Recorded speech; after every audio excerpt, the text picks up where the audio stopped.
It's night 2 of our Breeders' Crown coverage, jam-packed with stakes action this evening, including likely Horse of the Year, Twin B Joe Fresh, who looks to add another big name race to her tally with a Breeders' Crown victory in the Open Mare Pace this evening. But how about Captain Albano, winner of the Little Brown Jug, looking to add a Breeders' Crown? He won his elimination impressively last week, and he's coming in great form and by the missile later on today in the Open Pace, trying to defend his title, looking to repeat with that Breeders' Crown glory. All of the big names in the sport of harness racing, we'll get a chance to see them tonight. You're watching America's Day at the Races, brought to you by America's Best Racing. For the love of the race, visit americasbestracing.net today. We are live here at the Meadowlands in East Rutherford, New Jersey. Could not find a place to park. Packed house here, and the energy is filled with anticipation and excitement. This is really one of the biggest nights of the year. Last night we had the 2-year-olds. Tonight it's about the older horses. I'm your host, Acacia Clement. Pleased to be here with you today. As you can hear the call to post, as we are just moments away from our first Breeders' Crown race of the evening, as we'll take a look at the schedule and what's on tap tonight, because it's a busy one. Coming up shortly, the Open Mare Trot to kick things off. Of course, wrapping up the evening as far as Breeders' Crown coverage is concerned with that Open Mare Pace, which will feature the very talented Twin B Joe Fresh. So a ton of action coming up. You can watch it all here with us on FS2 as I welcome in Paul Verderosa and Gabe Pruitt. Guys, I am very glad that you all got my wardrobe memo of the black and blue tonight. Yeah, I mean, we tried our best. I think we did a good enough job, right? I think we're in sync. Breeders' Crown Blue, the color scheme here for the finals. So great night. Happy to be on set with you guys. And Gabe, as we talked about yesterday, how these races so important for as far as how the year-end divisional honors will come up. But here for the older horses, we know a little bit more who the stars are. This is where they really have to take their big step forward and show who they are. Yeah, it really is. It's comparable to the Breeders' Cup, the thoroughbred side, obviously. This is a 40-year series. 31 of those years, the horse that was Horse of the Year in the entire sport won a Breeders' Crown Finals. That tells you how significant it is in the landscape of the sport. There are horses that are hoping to go on to successful stallion careers. TCI comes to mind tonight. It really is just a signature win. There's only a handful of those races throughout the year. We've got nearly $4.5 million in the line here tonight over the course of these 8 big money finals. So it's really just the biggest stage you could have here in the sport of harness racing. We're getting right into it here with the fourth coming up moments away for the Open Mares Trot, our first Breeders' Crown race of the evening, as we take a look at the field. And right now it is Nelson Bright Eagle, Paul, who's currently the heavy favorite. She's coming in off of a very solid stretch here with good form leading into this race. Yeah, and they decided they're going to take a shot with this horse, one of 2 that the Sponstead barn supplemented for $48,000 to get in. So if you're going to put up that kind of money to be in this kind of race, you got to think they're going to have a real shot in here. And I think she's going on, guys, to her best. She was bred in Norway. She actually raced in Norway all the way through her 5-year-old season last year. Now, over the course of the winter into the spring, she shipped here stateside. That's not an easy process. You're looking at a 1 to 2 day flight. Horses are quarantined for 5 to 7 days when they land. She's gone through that process. You have to turn them out and start to train them down. A little bit different racing style here in the U.S., so she's gone through that. I just think she's peaking here at the right time. Well, for more, we welcome in the 4th member of our team, Jessica Otten, with us. Just terrific work last night. Looking forward to what's coming up this evening. What are your thoughts on this Open Mares Trot? Thank you. So happy to be back. Of course, a little chillier tonight, but we're on tap for a great night of racing, a marathon of 8 races, starting with this mare Trot. I'm going to stick with the favorite, 3-2 on Nelson Bright Eagle. Like you guys had mentioned, one of 2 supplements for the Aki Sponstead barn. And I know she made a break last time out behind the gate. She spotted the field almost 20 lengths, and she's still come back to almost beat Call Me Goo. So Call Me Goo was the upset win there. What I didn't like about Call Me Goo last time out, she did get a little bit steppy there in the late. It's like when she kind of, doesn't keep her mind on her business, she gets a little steppy in the lane, and we've seen that a couple of times from her so far this season. I think Dexter's a perfect fit for Nelson Bright Eagle. I think Post 8 is going to give him plenty of options. She does have to get off on the right foot, don't get me wrong, but I think she's got the speed and the ability to get it done here in the mare Trot. Jess, thanks so much. 3-2 on Nelson Bright Eagle right now. And Gabe, you like her in this spot. You know, I really do. The race that Jesse alluded to last time there, she broke stride. She lost her, trot, went into a gallop, and lost, 15 or 20 lengths there. You know, when that happens, you can't gain ground. You sort of have to regain that stride. So Dexter had to really grab her up. The connections are being very aggressive tonight. They're removing the shoes for this event. So that tells me they're taking a big shot here tonight. I just think that, she's in very good form. And I think anytime you ship a horse in from overseas, it just takes them a little bit to acclimate. She's been on the board all 7. And guys, how about this? The Open Mare Trot, we're going for $496,000 here. This is a series that started in 1986. The all-time leading driver in this series with 4 wins is Dexter Dunn. Wow. His first Breeders' Crown was in 2019. So, yes, he's won 4 of the last 5 editions, and he's the all-time leading driver of the series. And, again, he just started here in 2019. The crazy thing about Dexter Dunn, too, is since he started racing in 2019 in the Breeders' Crown, he's never walked away with less than 2 of them. And he's already done that for last night. So he's ahead of the game, and he's got a real shot tonight to go after that record. Oh, yeah, he's on some very live horses, as he typically is. He deserves those, talented horses. He does a great job. And, and last night we saw him get off maybe on the wrong foot. The favorite broke stride there in the first to final. Those races at 20 minutes apart, you have to turn the page, obviously, very quickly. He did so, picking up 2 of those 4 finals last night. But, Paul, as far as MM's Dream is concerned, we talked about her a little bit last night coming in for trainer Ronnie Burke, and you like how she's been trending coming into this race. Yeah, look, I know the last time out, that's a field she's supposed to beat, and she did it and did it nicely. I mean, but if you look back at her dance card and you go back to some of her races, or my cute at Yonkers, she was the only horse who actually closed from the back because nobody could close from the back there. Then she went in the Caesars Trotting Classic. She was 3rd over into a dead flow that night. And Winner's Bet just blew the field out that night up front with a lot of speed. Then she pocketed up behind Jiggy Jog. And, well, of course, Jiggy Jog doing Jiggy Jog things, just ran away and hid from that field, too. So there's no real killers in that regard in this field tonight. So I'm thinking she's got the shoes off. She's ran well prior with that angle. She posted well. She's just got to leave tonight and show some of that speed and be in the race a little earlier.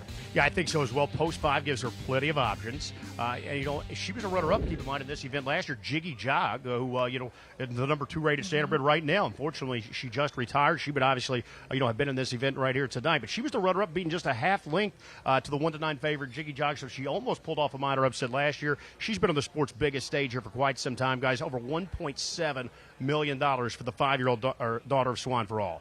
And Gabe wanted to touch on, too, that with all the other Breeders' Crown races we're going to be talking about tonight, last week we saw them have their elimination rounds. That was not the case for this race for the Open Mare Trot. Can you give a little background on that? Yes, and what happens is if you have 11 or less enter, then there are no eliminations needed. You go directly into the final. That was the case here, so, these mares get to rest up, take a little time off. I'm sure, it's been a long season. Some were probably happy to do so. That's why we come back tonight. So, we don't really have that fresh handicapping perspective of watching some of those replays back from last week in those elimination races. So only a field of 9 here signed up. But as Paul mentioned earlier, there were 2 supplements to this race. Now, what that means, the horses were not originally nominated to this race, so you have to fork over a lot of cash. Let's call it $48,000 each. The 3 Call Me Goo, they opted to put up $48,000 a race here, and also the 8 Nelson Bright Eagle. So you had those 2 Sponstead trainees. Obviously, the connections are very confident if they're willing to put up that type of money to go for the green here tonight. Again, nearly $500,000 on the line here in this event. One of those supplements currently your heavy favorite, and the other one, the 3 Call Me Goo, Paul, who Jess alluded to in her trackside hit. This one comes, we saw her in that same race behind Jiggy Jog, finishing just ahead of MM's Dream second that day. What are your thoughts about her and that confidence coming into this spot? She's run just fine coming into tonight, obviously. The second 2 back was not a bad effort. I mean, again, nobody was really beating Jiggy Jog this year when you think about it with just the way she was running. So it wasn't a bad effort. Last time out, again, I agree with Jess. She got a little bit kind of, I don't want to say like steppy because it wasn't like a full-on step. What does steppy mean for those who may not be kind of like losing her action and losing her stride a little bit as they came down to the wire. I don't think it really affected her that much. She's definitely good enough in here to get the job done. I just wonder how it's going to work out from a pace scenario for her. Yeah, and the thing is, she held her stablemate off by a neck, and that's the horse that broke and lost all the legs. Hard to believe, guys. Oka Svanstedt, he started his Breeders' Crown resume in from Sweden, 0 for 36. Well, he's picked up 10 trophies since, so he's been on a roll. He's won 2 of the 3 last editions here at the Open Mare Trot. They're on gate for the Breeders' Crown Open Mare Trot, our first Breeders' Crown of the evening. You can watch it all tonight on FS2, and Ken Workington will have the calls.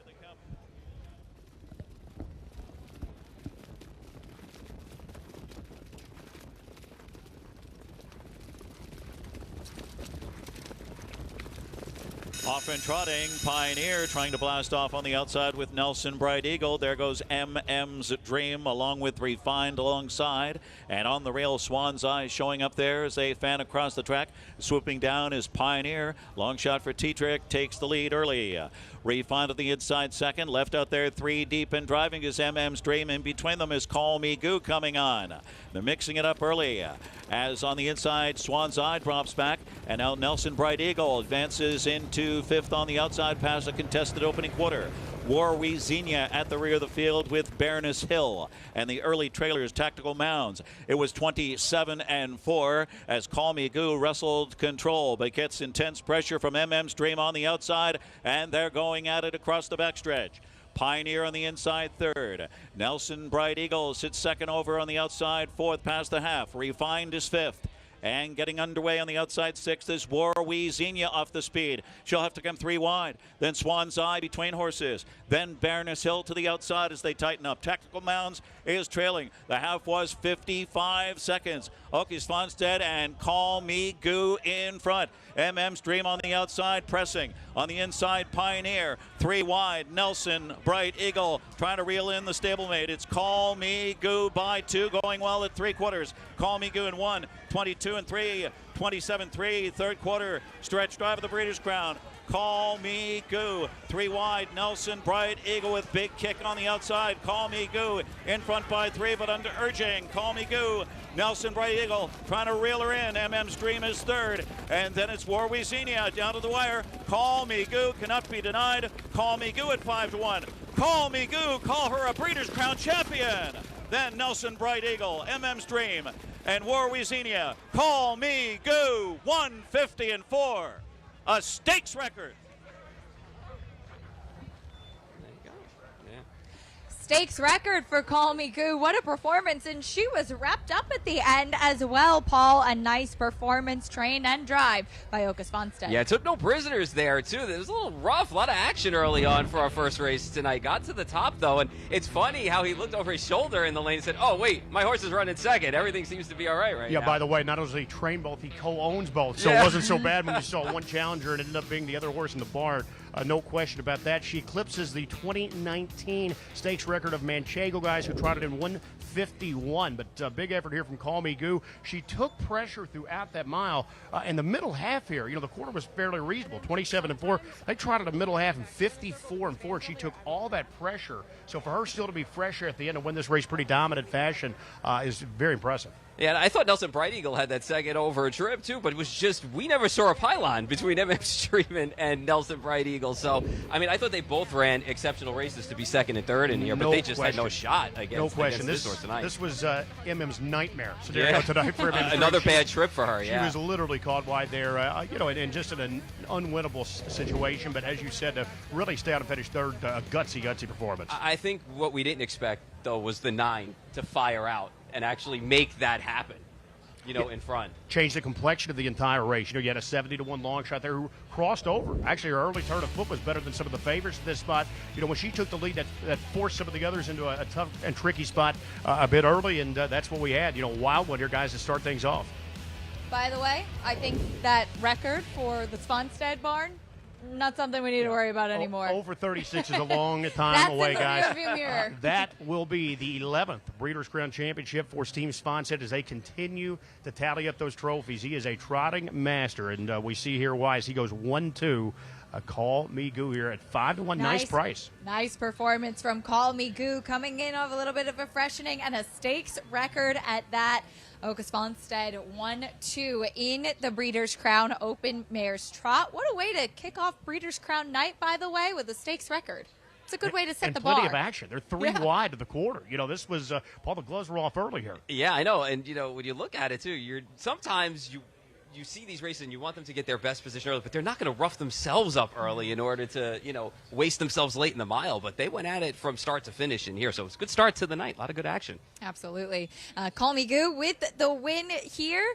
Pretty exciting stuff, bred by William Roberts, as we often talk about this night, in large part for the breeders as well. When we come back, we'll talk about a truly exceptional racehorse, and her progeny have been exceptional on the track as well. Talking about Emoticon Hanover, her story after this on America's Day at the Races. It all comes down to the Breeders' Crown on Friday, October 25th and Saturday, October 26th at the Meadowlands Racetrack. The $6.6 million Breeders' Crown has 12 championship races over 2 days. Friday night highlights the top 2-year-old trotters and pacers. Saturday features 4 divisions for the top 3-year-olds and 4 races for the world's best open trotters and pacers. Post time both nights, 6:20 p.m. October 26th also has a free handicapping contest with a $10,000 prize pool. Details at playmeadowlands.com. Must be 18 or older to wager. Gambling problem? Call 1-800-GAMBLER.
We're back on America's Day at the Races. The action is just beginning as Call Me Goo gets her picture taken following a stakes record performance in the Open Mares Trot, the first Breeders' Crown final of the evening. And Gabe, she took some attention. She was one coming in off a little bit of a layoff, not having raced since October 6th.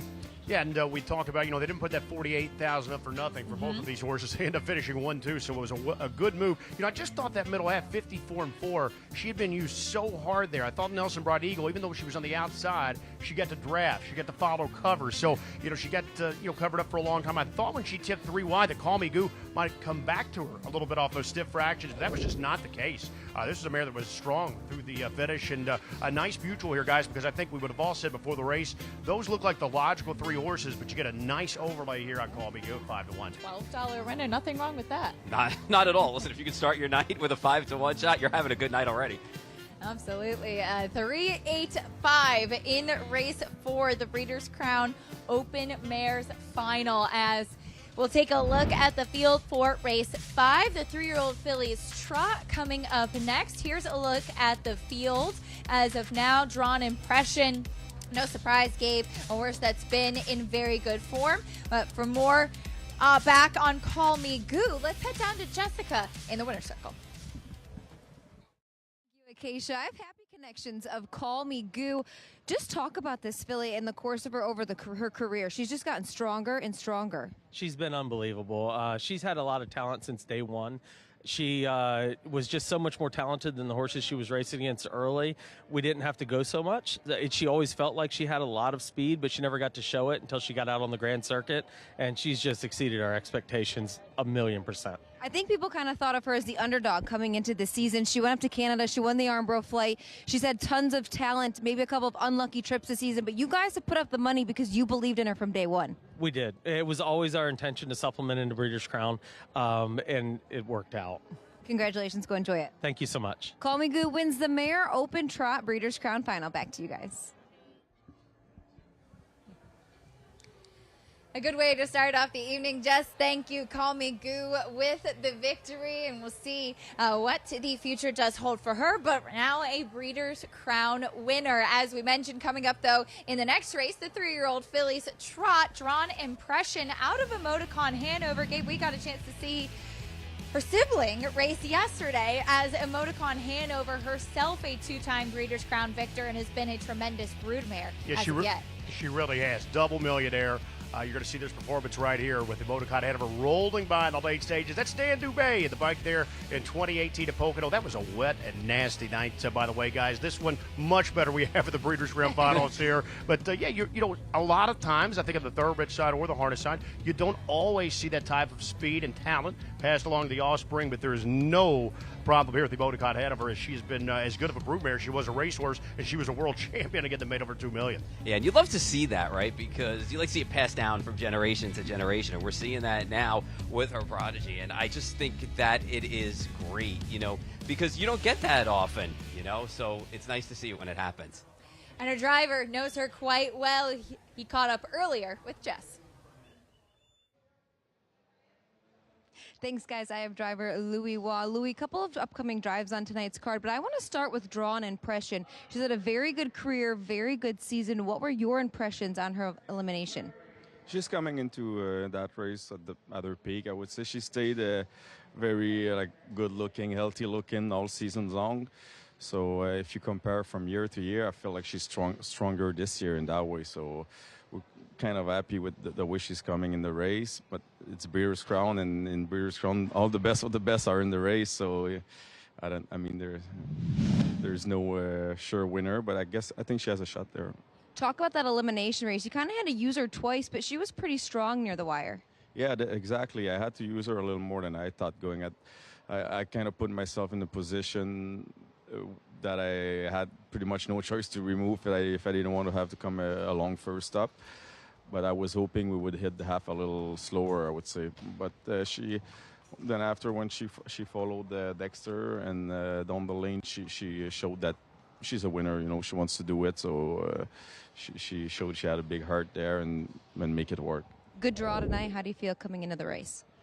Well, I mean, it's like I said, there's so many horses in there that can win a legend that night and over, and like even the long shots in there, you never know how the trips can work. So, I mean, we need a little bit of luck on that side, and just hope that the filly's as good as she was the last few starts. And Nijinsky, a horse who got you your first North America Cup. I'd have to say after last week's performance, he's back to himself. Yeah, exactly. There's a lot of people that talk with me, and they say they believe that he was a little soft in the super final in Ontario. But I know how the horse is. If you let him sleep or whatever, he'll make you look like this, you know. Like so, I remember back in the NA Cup Elim, he did the same thing a little bit. He cleared to the front and he kind of stayed there. And I told Case, I said, no, don't worry about it. I said, I just wanted to make it look easy. But when you get him scared a little bit, he gives you a lot. So it's the same as the other filly. We're going in there. There's a lot of horses that can win. You got Mirage that raced super well the last few starts, and Captain Albano, I think he had some bad luck early in the year, but he showed lately that he might be one of the one to beat, you know. So it's just exciting to have a shot in those big races with those horses. Good luck tonight. Thank you.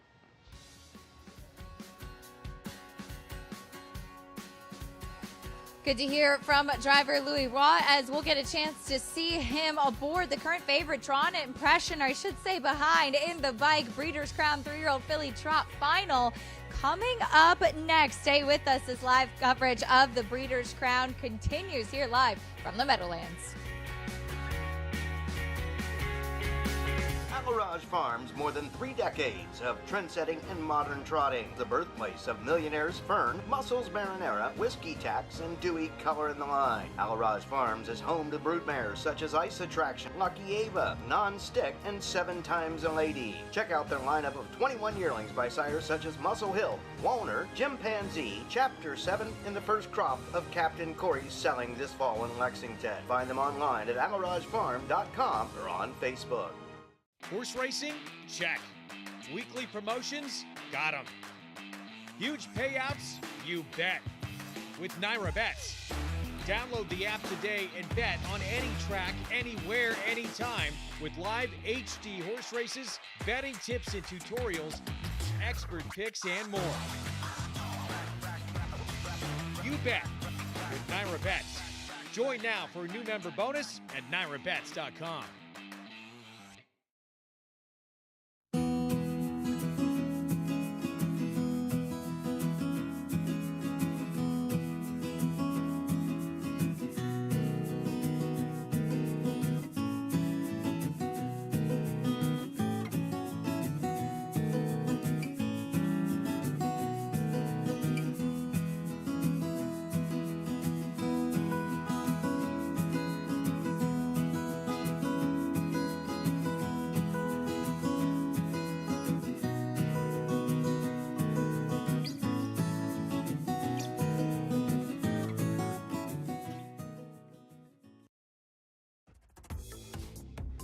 The future is bright in Ohio. Ohio Sire Stakes, Buckeye Stallion Series, 66 county and independent fairs.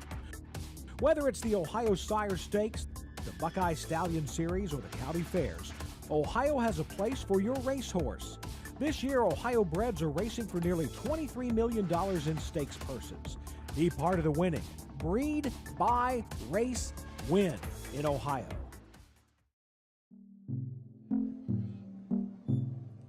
Welcome back to America's Day at the Races, brought to you by the Standardbred Breeders Association of Pennsylvania. Coming up, it's race 5, the 3-year-old fillies Trot. Trot Impression, currently the favorite. We got a chance to hear from her driver, talk about that pedigree out of Emoticon Hanover. She's bred to be a good one, Gabe, and she has been a good one. Yeah, and she's lightly raced, for a 3-year-old this deep into the season. Just 15 career starts. She had 6 at 2. She won 4 of those. She's had 9 starts back here as 3. She's won 4 of those. So 8 of 15, very sharp, as good as you would like a filly to come into this event. We'll get a chance to meet the field, starting off with Willie's Home Run, bit of a price. I like that she had a couple of moves in her last time. It's good to see that again from her. She's going to be a price tonight if you like her. There's your favorite, Drawn Impression. We just chatted about her. She's the one to beat. Here is Sugar Instead. I can get behind that. Yeah, I got a soft spot for this girl. 2-year-old Ohio Trotting Filly of the Year, who came to the big track and got into the final, so I love that story. Definitely an overachiever. There is the number 4, Soiree Hanover. The shoes on. It looks like trainer Lucas Walden has made a slew of equipment changes. I think he has been in the tack room for quite some time here. We'll see if it helps. With a big long shot staring at her better than 50-1. She's a generous price on the board right now. Next will be a contender in the number 5, Allegiant. Yeah, I thought she got a good drive last week by Scotty Z, to be honest, and got to track a long way before being tipped out late and ran down the eventual second-place horse. She's somewhere out there. She is. Is that there her? She is, Yeah. right? Yeah, there she is. What a cutie. Ears up out on the track. The 6 Alyssa Hanover went by somewhere. Here's the 7 Date Night Hanover. She's one of those that's interesting how the race dynamics played out last time, but I wonder if she's a little bit better at the Red Mile than she is in other places. Our Melina, she is a bit of an overlay right now, Gabe. 2-5 in her elimination last week. She got gunned down on the lead. She was beaten the neck. Shoes off tonight. I expect her to be aggressive, but it's been a long year for the millionaire. Number 9, Sad Bird Still Sing went by, and here's the 10, War We Michelle. War We Michelle adds Lasix. They're pulling his shoes here. This was the 2-year-old Breeders' Crown winner last year. So Sponstead has won the last 2 editions here, the 3-year-old Filly Trot. He's got a live chance here, but a tough post with War We Michelle. To work out a trip at 9 to 5, though, on Drawn Impression. Let's go trackside to Jess. Thank you, Acacia. Really looking forward to this 3-year-old Filly Trot Breeders' Crown final because, as I alluded to last week, there really has not been a huge standout in this division. There's been a couple of different horses win the signature races for the 3-year-old Filly Trotters, and I'm going to stick with the horse who's coming off of a very game win in her Breeders' Crown elimination, and that's Allegiant for Scotty Z. Linda Toscano took over the training a couple of weeks back, heading into the Breeders' Crown elimination. Vernon Beachy, asked Linda if she'd take her. And Linda said she's been a sweetheart ever since she's stepped into her barn. She takes care of herself. She's really easy on herself. And I really like that, especially with Filly Trotters, because they could be a little bit, temperamental, you could say, as you could imagine. She gets a really good post here. Thought it was very impressive last week when she kind of, floated off out of the gate. Scotty got her away well. She come a very game first over tripping against Armelina, and she dug in deep at the wire. 26-4 at the end of it. She really had no luck in that Kentucky Futurity. We saw her here win the Hambletonian Oaks elimination right on the front end. So I love the versatility she has worked into her, and I think Scotty's been the perfect fit for her all season long. So I'm going to use her on top 7-2. I really like the price in here, as I did figure Drawn Impression would take a lot of action as well. She's 9-5 on the board. Of course, we heard Louis talk earlier on in the night, was able to catch up with him. He was very happy with the way she raced last week. He had to move her twice in that mile. They weren't going as quick as he thought he would, so he was kind of happy with that. And then he was happy to sit on Date Night Hanover's back, and she really trotted home strongly. Thought maybe she could have been a little stronger, but he was very happy with her performance. She's going to draw a good post in here. She's another one who's plenty versatile, but maybe likes to be forwardly placed off of the gate. And then I'm going to use Armelina as well. She just got gunned down by Allegiant last week. Her and Kentucky Futurity, Filly Kentucky Futurity, Everett, I thought was very impressive. She's made the front in a couple of these big signature events, the Hambletonian Oaks Final, the Elegant Image Final, and then the Kentucky Futurity. And she's been contested throughout all of those. She was roughed up in the Oaks and the Elegant Image, and the Filly Kentucky Futurity. She was run at the whole mile. She trotted in 50-1, and she was strong all the way through it. That went over $1 million a couple of starts ago, career time. So she had post 8 last week, and it took her a while to get to the front, and she was contested throughout the way. I don't really love post 8 here, but I think 7-1 will definitely spice up those exotics. 3-1 on Allegiant. That's my top in here, Acacia. I like it, Jess. Thank you. I believe everybody actually going against the favorite, Drawn Impression. That's some beautiful flowers in the winner's circle. And Paul, you're leaning towards Date Night Hanover. What does she have to do to turn the tables on the favorite? I'm not sure it's about turning the tables. I think it's just interesting when you look at last race, how race dynamics play themselves out, right? Because that was a race where long shots left off the gate and just kind of took command early. And I don't think Dexter Dunn thought they were going to be honest with you. When you look at it, and there was so much action, you thought it was actually the final that they're racing for tonight. So for me, I think it's about getting down to business here tonight. It's about getting a softer trip, maybe gets to the top a little bit sooner without too much action. I thought she ran well, considering you could make an argument that sometimes she's best down at Lexington as opposed to some other venues. But I think with a softer trip tonight, she's the one that I'm going to put on top and here at 5-1. Yeah, and keep in mind, she was a $600,000 yearling a couple of falls ago, so she's got a powerful pedigree as well, daughter of Chapter 7. And I think you're right, Paul. I think she was forced into an early move last time out. I don't really think that's what Dexter wanted to do, but when a couple of those long shots were out there, it forced him into action early, and it just caught up with her there a little bit in the late stages. She was a good, solid second. But guys, I'm going to go with the defending champ, War We Michelle. Shoes off tonight. She adds Lasix. Sponstead, again, has been on a run here in these Breeders' Crowns. Get the last couple. In fact, it was 1-2 last season. I think he's going to have to be aggressive here. So we're going to have to get a little lucky from post 10, but that's also going to inflate the price. I think had War We Michelle drawn inside, we may look at half that type number. So I'm willing to tee up here and take a chance here with the Hambletonian Oaks champion. I think that she could bounce back here on the sport's biggest stage. We're also seeing several horses race tonight that were Breeders' Crown winners last year. And as you alluded to, Warwi Michelle, one of them, she won the 2023 two-year-old filly trot. And now coming back as a 3-year-old, she's trying to pick up another Breeders' Crown victory. With the post, though, what kind of trip do you envision her having? What does Oka Svanstedt need to do to give her the best possible clear sailing? Well, I think that he's going to have to take a look to his left when those wings fold, because I'm almost positive the 8 Armelina is going to be guns a-blazing off the gate. I think that's a certainty. We know Drawn Impression is probably going to try to get out of there from post number 2. So, if you see only a couple of levers, I think you're going to see him put her in play from that outside post. If it looks like the Wild West to his inside, I think he's just going to be to force a take back, take his medicine, and hope it's a quick pace that he can close into. On gate for the final 3-year-old filly trot. We're sending it up to Ken Workington for the call. Trotting fillies are ready to go for the Breeders' Crown Race 5. Here they come.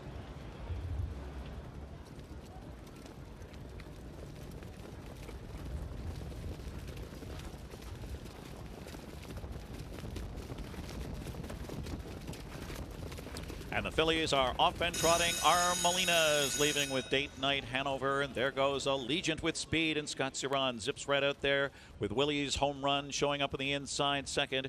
And swooping down is Armelina from third up to challenge for the lead. As they continue towards the quarter, Elista Hanover dives in a 4-hole tuck there in front of Drawn Impression fifth. Date Night Hanover is parked on the outside sixth. Then comes Sugar instead. And Soiree Hanover at the rear of the field with Sadbird Still Sing and Warwi Michelle. At the opening quarter, Armelina and Todd McCarthy, they land up front in 27-4. Armelina now paves the way by a length and a half across the backstretch. So Allegiant, after the quick leave, secures a pocket ride. It's Willie's Home Run tracking from third. Elista Hanover is fourth. Drawn Impression still on the cones, takes a peek to the outside, followed by Date Night Hanover. Then it's Sugar instead to the inside. Sad Bird Still Sing. They shoot a gap from the inside with Soiree Hanover 9th, Warwi Michelle still 10th, 55-4, 28 seconds. On to the far turn they go. Chasing Armelina, she is the target. Elista Hanover takes aim first over on the outside. Allegiant is locked in the box third. No racing room for Willie's Home Run. Sitting second over, Drawn Impression and Louis Wan. Now fourth on the outside. And looking poised to fan out is Date Night Hanover from third over position, passing 3/4. It's Armelina. The ball's in her court. 1:23 2/5 into the stretch at 27-3 third quarter. It's Armelina in front, out of the pocket. Allegiant after a perfect trip, and the money man takes aim with that one. Allegiant on the inside, Armelina, those two to the wire. Then it's Elista Hanover third, and it's Allegiant. The perfect trip pays off. Allegiant at 2-1. Allegiant in the Breeders' Crown for the money man. Then Armelina, Elista Hanover, and Drawn Impression in 1:51-1, equaling the stakes record. Equaling the stakes record. There's been no shortage of excitement so far tonight. Allegiant with the victory here in the 3-year-old fillies trot. Top pick for Jess. A nice call. And Paul, this one, she got that nice trip and really had a good kick. Yeah, pocketed up nicely behind the front runner, Armelina, and really, got away with some pretty easy fractions up front, too, that you would think maybe that Armelina was going to hold on, but this was a perfect pocket ride for Scotty Z and popped just at the right time and was able to get on by. There wasn't really much action from the back. They got away with it up front, and they held on strong. Really only a couple of levers there, guys, with the 8 Armelina, the 5 Allegiant, just sitting right up 1-2 fairly easily, fairly comfortably. Again, I think the long year's taking its toll a little bit on Armelina. She raced well here in the runner-up performance, but Allegiant there just drafting it behind. She got the draft there into mid-stretch, in fact, got up and got it done. This is her 5th win of the season. 10 of 25. She's a well-traveled filly. She's been all over the place, the Midwest, Canada, so it's nice to see her bank another big win. She was third in this year's Hamiltonian Oaks. She's based out in Northeast Ohio, just outside of Northfield Park, in close proximity to Cleveland, in fact. Trainer Vernon Beach, he's handled her very well throughout her career. As Jess mentioned there, he had sent her locally here to Hall of Fame trainer Linda Toscano, who we know does an excellent job. She, of course, the trainer Chapter 7 and Walner and many other trotting greats. So Linda had her here for a couple of weeks. Well, I think it was mission complete. She won her elimination. She's back here to take the $600,000 final tonight. did what they set out to do. Allegiant with the victory, won that elimination. She comes right back here and gets the victory in the 3-year-old fillies trot. What about drawn impression? We didn't really see much of her throughout this race. You know, she ended up second over there, but the cover started to stall on the outside, at least ahead of her. The chestnut filly just stalled a little bit. That's in drawn impression, wide there. At the end of the day, she's going to pick up some of the scraps for fourth. But, this didn't fire with her best punch. And I'll tell you what really is disappointing about that effort. She didn't even pass the horse she was following. Lisa Hanover did a lot of that work there, uncovered to the outside. You would have thought if even the pacing didn't really set up for a closer, that at least she would have gotten by the horse she followed. So, the connections, I'm sure, will go back to the drawing board. She's a nice filly, but just a little bit short here tonight. Yeah, and at this time of the year, too, it's kind of like the have and have-nots, right? Some have had a long season, some have not, and you get to see what happens when you meet in the middle, and I think we saw that tonight. Allegiant victorious, though. She's a Breeders' Crown winner. Prices, reactions, and more. When we come back, we'll also have a special guest on the set. Little Brown Jug winning trainer Noel Daly will be joining us. Of course, those big celebrations in the Jug Winner's Circle. He's looking for some more celebrations tonight. Captain Albano coming up a little bit later on.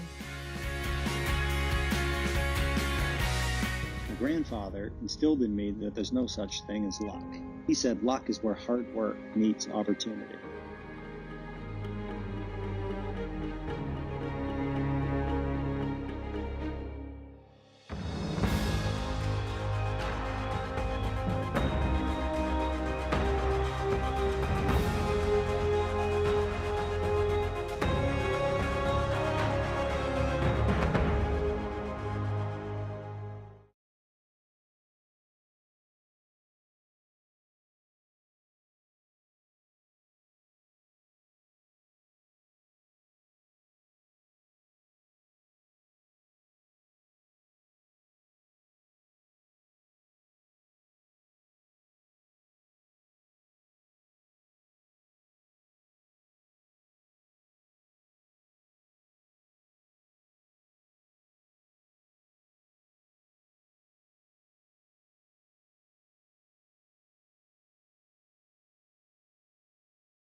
Love that shot of the Statue of Liberty, New York City, as we are just across the Hudson here in New Jersey. Live at the Meadowlands, you're watching America's Day at the Races. Breeders' Crown action continuing as we just saw a nice performance from Allegiant, equaling a stakes record in the 3-year-old fillies trot. Gabe, given the fact that we saw a track record performance in the last race, equaling a stakes record here, anything to be made of the track, or you think it's just that impressive? Good night.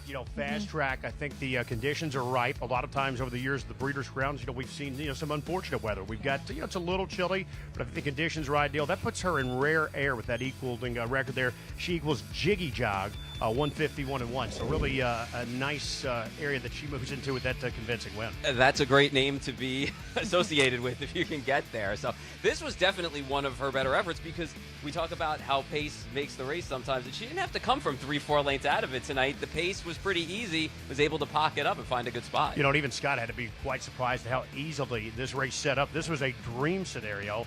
I know we're going to hear a little bit more from him momentarily, but, you know, this was about as good as you could have mapped it out if you're driving a Legion. Well, for Scotty Zarin, no stranger to the winner's circle. He's standing by with Jess. Thanks, Acacia. Allegiant gets the job done in the Breeders' Crown Final for those 3-year-old trotting fillies. Scotty, you've been her primary pilot throughout her career. She's just an incredible horse. She really is. I mean, she gives you a good effort no matter what happens in the race. I was really happy when the draw came out. I was beside Linda, and you know, I was hoping to get the 5-0. I knew I'd get 1 through 6, and when the 5-0 came out, I thought it was a great leaving spot for me to put her in position. You're following a nice horse in Armelina. Just walk me through the race. Yeah, I mean, I've been in a lot of tool trips with Legion because she's handy enough to put herself in those spots. I've almost never gotten room. So that's all I was thinking was the half was I pray to God to get room. And, yeah, when Alista come first up, I was watching to see where date night was and Alista, and happy to get room because she delivered. And what about a shout-out to Vernon Beachy? Opted to send her to Linda for these couple of weeks. He's busy in Ohio, but he's done a great job managing this filly. He really has. I mean, Linda says, I'm just babysitting the horse for a couple of weeks, and she's been a pleasure to have at the barn and on the racetrack. So Vernon's done a phenomenal job, and the owner's been great to work with all year. Congratulations. Thank you. There you have it. Allegiant takes a 3-year-old filly trot Breeders' Crown Final. Back to you guys. Jess, thanks so much. Good to hear from Scott Zarin, as we'll see if he can pilot Sweet Gal to victory in this upcoming race. It will be a little bit of a taller task, but coming up next in the 6th will be the 3-year-old fillies pace final. And looking at the board right now, don't believe that's correct. I think my girl EJ, the favorite at the moment, no surprise. This one for Ron Burke gave, who she was just been so impressive recently, including in that Breeders' Crown elimination. You know, she really was. And we talked to Treader Ron Burke last night. You know, he was very impressed with her Breeders' Crown elimination. She had to work a little bit, I thought, late in the stretch, but she was able to get up and get it done. So, you know, she's the one to beat. There's no question about that. And, Paul, what do you make of her coming in? Because Dexter Dunn saying she kind of broke a little bit flat-footed last time out, but she's shown a good level of versatility. Yeah, you know, you look at her races, and she's been able to do it from anywhere. You know, she can do it up close. She can do it coming from back if she has to. I don't think they drew it up like the way they wanted to last week. I mean, she was used quite a bit to get that win, but she fought down to the line. And, you know, I love fighters. And when they can scrap out there and they give you what they give you and they put their heads down on the wire and know where the wire is, that's the kind of horse I want. Yeah, and sometimes that is the concern because they work so hard in that elimination. Here we are 1 week later, 600,000 on the line. The question is, guys, did she work too hard last week? That would be my only concern. Did it take a little bit of the starch out of my girl EJ? She's currently 6-5 on the board. Coming up for the 3-year-old fillies pace, a lot of hardware up for grabs, a lot of purse money, and perhaps most importantly, being able to claim being a Breeders' Crown winner. We'll talk a little bit more about the Breeders' Crown action after this on America's Day at the Races. In Indiana, we grow it. And when it comes to harness racing, the Indiana program has grown to become one of North America's very best. Breed Development and the ISA have been there every step of the way by overseeing and promoting the Indiana sired racing, breeding, and stakes programs at every level. We're working to ensure a bright future for all of us. It's time for Green to get it on. Green Manalishi, whose first crop of 2-year-olds hit the track in 2024. The son of 2009 Horse of the Year Muscle Hill was a millionaire Major League Stake star who went wire to wire in the Canadian Trotting Classic. And Green Manalishi was prolific in the breeding shed. Get in on the ground floor, then head to the penthouse with your own green machine. I can't miss Green Manalishi. Book your mare today to Green Manalishi, standing at Terra Hill Stud in Ontario. Champions are made on the racetrack, but many of them are born, raised, and developed at farms right here in New Jersey. New Jersey is home to nearly 100,000 acres devoted to the horse industry, and harness racing's breeding and training facilities play a vital role in protecting open space and supporting agriculture throughout the Garden State. With the state's ongoing recognition of the importance and value of the standardbred industry, New Jersey will remain a place where champions are made. To learn more, visit sboanj.com. Racetrack Television Network brings you every race, from every track, on every screen, every day. With monthly packages starting as low as $5, RTN gives you great value and access to more live HD streaming and race replays than anyone. Visit RTN.tv today to sign up and watch on almost any device, including Roku and Amazon Fire. RTN has packages that start at $5 per month.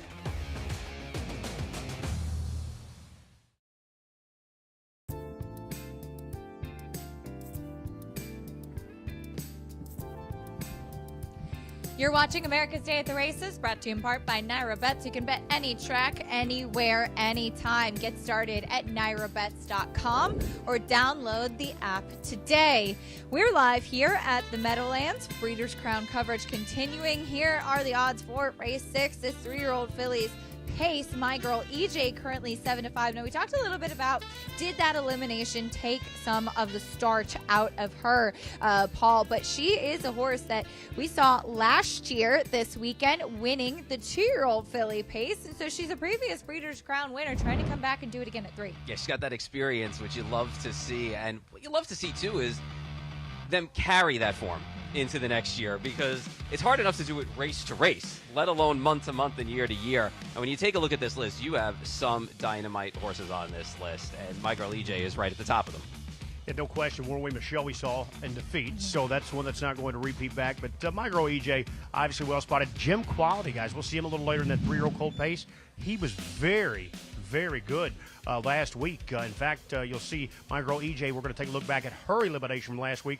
And I want to show you a couple of things here, guys. Of course, My Girl EJ's on the outside with Dexter Dunn. He's going to, urge her a little bit. She was fully extended, at least in my opinion. Watch the 3 direction down at the inside. She has nowhere to go. With the white saddle pad there, she tries to move in between fillies, but she is completely blocked and loaded. Now, she had to be in the top 5 to make the final. She nearly finishes 6th there, but she had nowhere to race whatsoever.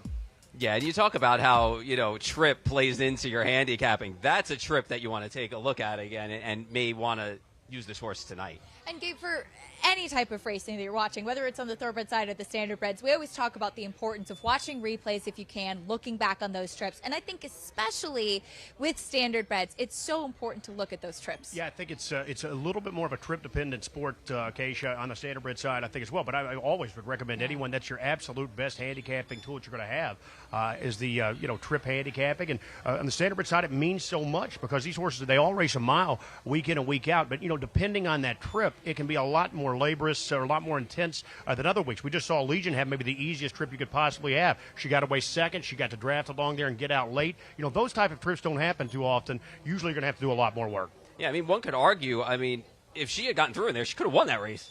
I think so as well. Yeah. I actually like her back in this spot. Again, she's double digits. She's going to be a big price. She was literally raging with pace, breathing fire, and just could not utilize it anywhere throughout the track. So those are the things that us as replay watchers live for, because we like to have those opportunities where the public are going to overlook them a little bit. If you look at that race line of the program, she was 5th. She was beating a few lengths. It just looks okay. You watch that replay back, it tells a different story. There's a little bit more behind the scenes. Well, trainer Brett Pelling certainly has a strong hand in this race with 4 as we see horses moving out from the paddock. We did get a chance to see Disney winning that other elimination. And I thought a quote from Brett was interesting, Paul, that he said she's still learning to race. She's still figuring things out. And what's cool about that quote is she's still learning on the job, but she's such a neat horse. And, I made a case for her to be underneath last week. Didn't expect her to win, but when you look at her, she's never been worse than 3rd on the season. And, she can accelerate. She is. Yeah, she can run late. And I love how she closed into that half. It was pretty fast, 54-2, I think it was. And, the race was on in the lane for her. And she's shown now with that effort, she can run with these if the pace comes back to her, I wouldn't count her out tonight. Again, the thing was, the pace really didn't even come back to her last time. As you said, that was a back half that was quick. Obviously, if you're in the back trying to catch horses that are racing that quickly in the back half, it's almost impossible to catch. Keep in mind, guys, she's the only horse in this race that did not race at 2. So I think trainer Brett Pelling is on to something there. Just 11 starts for her, and she really has just elevated her game week in and week out where you've seen her on the scene. But the odd thing is, Todd McCarthy drove her to that elimination victory. He had his choice here in the final of direction, the horse of the traffic trouble we saw for trainer Brett Pelling or Disney. He opted back to the 5th place finisher and the other elimination over the elimination winner. I thought that was something to take a look at as well. Oh, Timmy Tetrick's not a bad replacement. You could do worse. You could absolutely do worse. Timmy's phenomenal, but it just shows you the intent of Todd McCarthy. That's really incredible to me. Oh, yeah, they've got a very capable replacement. And I think it's important also to note when drivers make those choices, it's a tough decision a lot of times for them, who to take. And it does speak volumes sometimes, so you do have to kind of figure that in. Yeah, and this one, Brett Pelling trains both. Diamond Creek Racing owns both fillies. So, I'm sure that was a joint decision with the connections and the trader as well. So Brett Pelling sending out 4. As we mentioned, Disney, an interesting point there, not having raced at 2. You think back on the thoroughbred side, Triple Crown winner Justified did not race at the age of 2. Was a big question mark going into races like the Kentucky Derby, the Triple Crown, kind of that short whirlwind career that he had. But sometimes it doesn't matter if there's a lot of quality and a lot of talent. They do learn on the job as they go. Yeah, there's no question about that. I think when you have horses that have had the foundation in them at 2, it's just going to take you naturally a little more time to catch up and get rolling, because those horses have done it. It's a whole new experience for you, but she is peaking at the right time. Meeting the field, starting things off with the 1 Collusion Hanover. Yeah, I thought that was a nice effort for a horse who hadn't faced Grand Circuit Company before. Your favorite, My Girl EJ. Defending champion off back-to-back wins, including her elimination last week. A Sweet Beach here, 20-1. You've got some sneaky good races on her card. 79-1 last week behind My Girl EJ. We talked about the trip for Direction. She's getting a lot of attention, 4-1, completely blocked and loaded there as we saw earlier. Here's Caviar Bell going out for Nancy Tactor. Got shuffled back, had some run late. She's sneaky good if she gets back to some of her good races. Elimination winner Disney. You see Tim Tetrick wearing the colors of Diamond Creek Racing there. That was that 66-1 upsetter from worst to first that day. Rocket Deo, a contender. Here's a question about a horse last week. We talked about how the front end played last week. Is she good, or did she take a step back? It's a love thing. Blocked last week as well. She also had trouble at the end of the day, missed a neck and a close 3rd place finish. Sweet Gal, as this is the 4th and final for Brett Pelling. Yeah, she got towed into live cover from My Girl EJ, but just didn't fire behind that.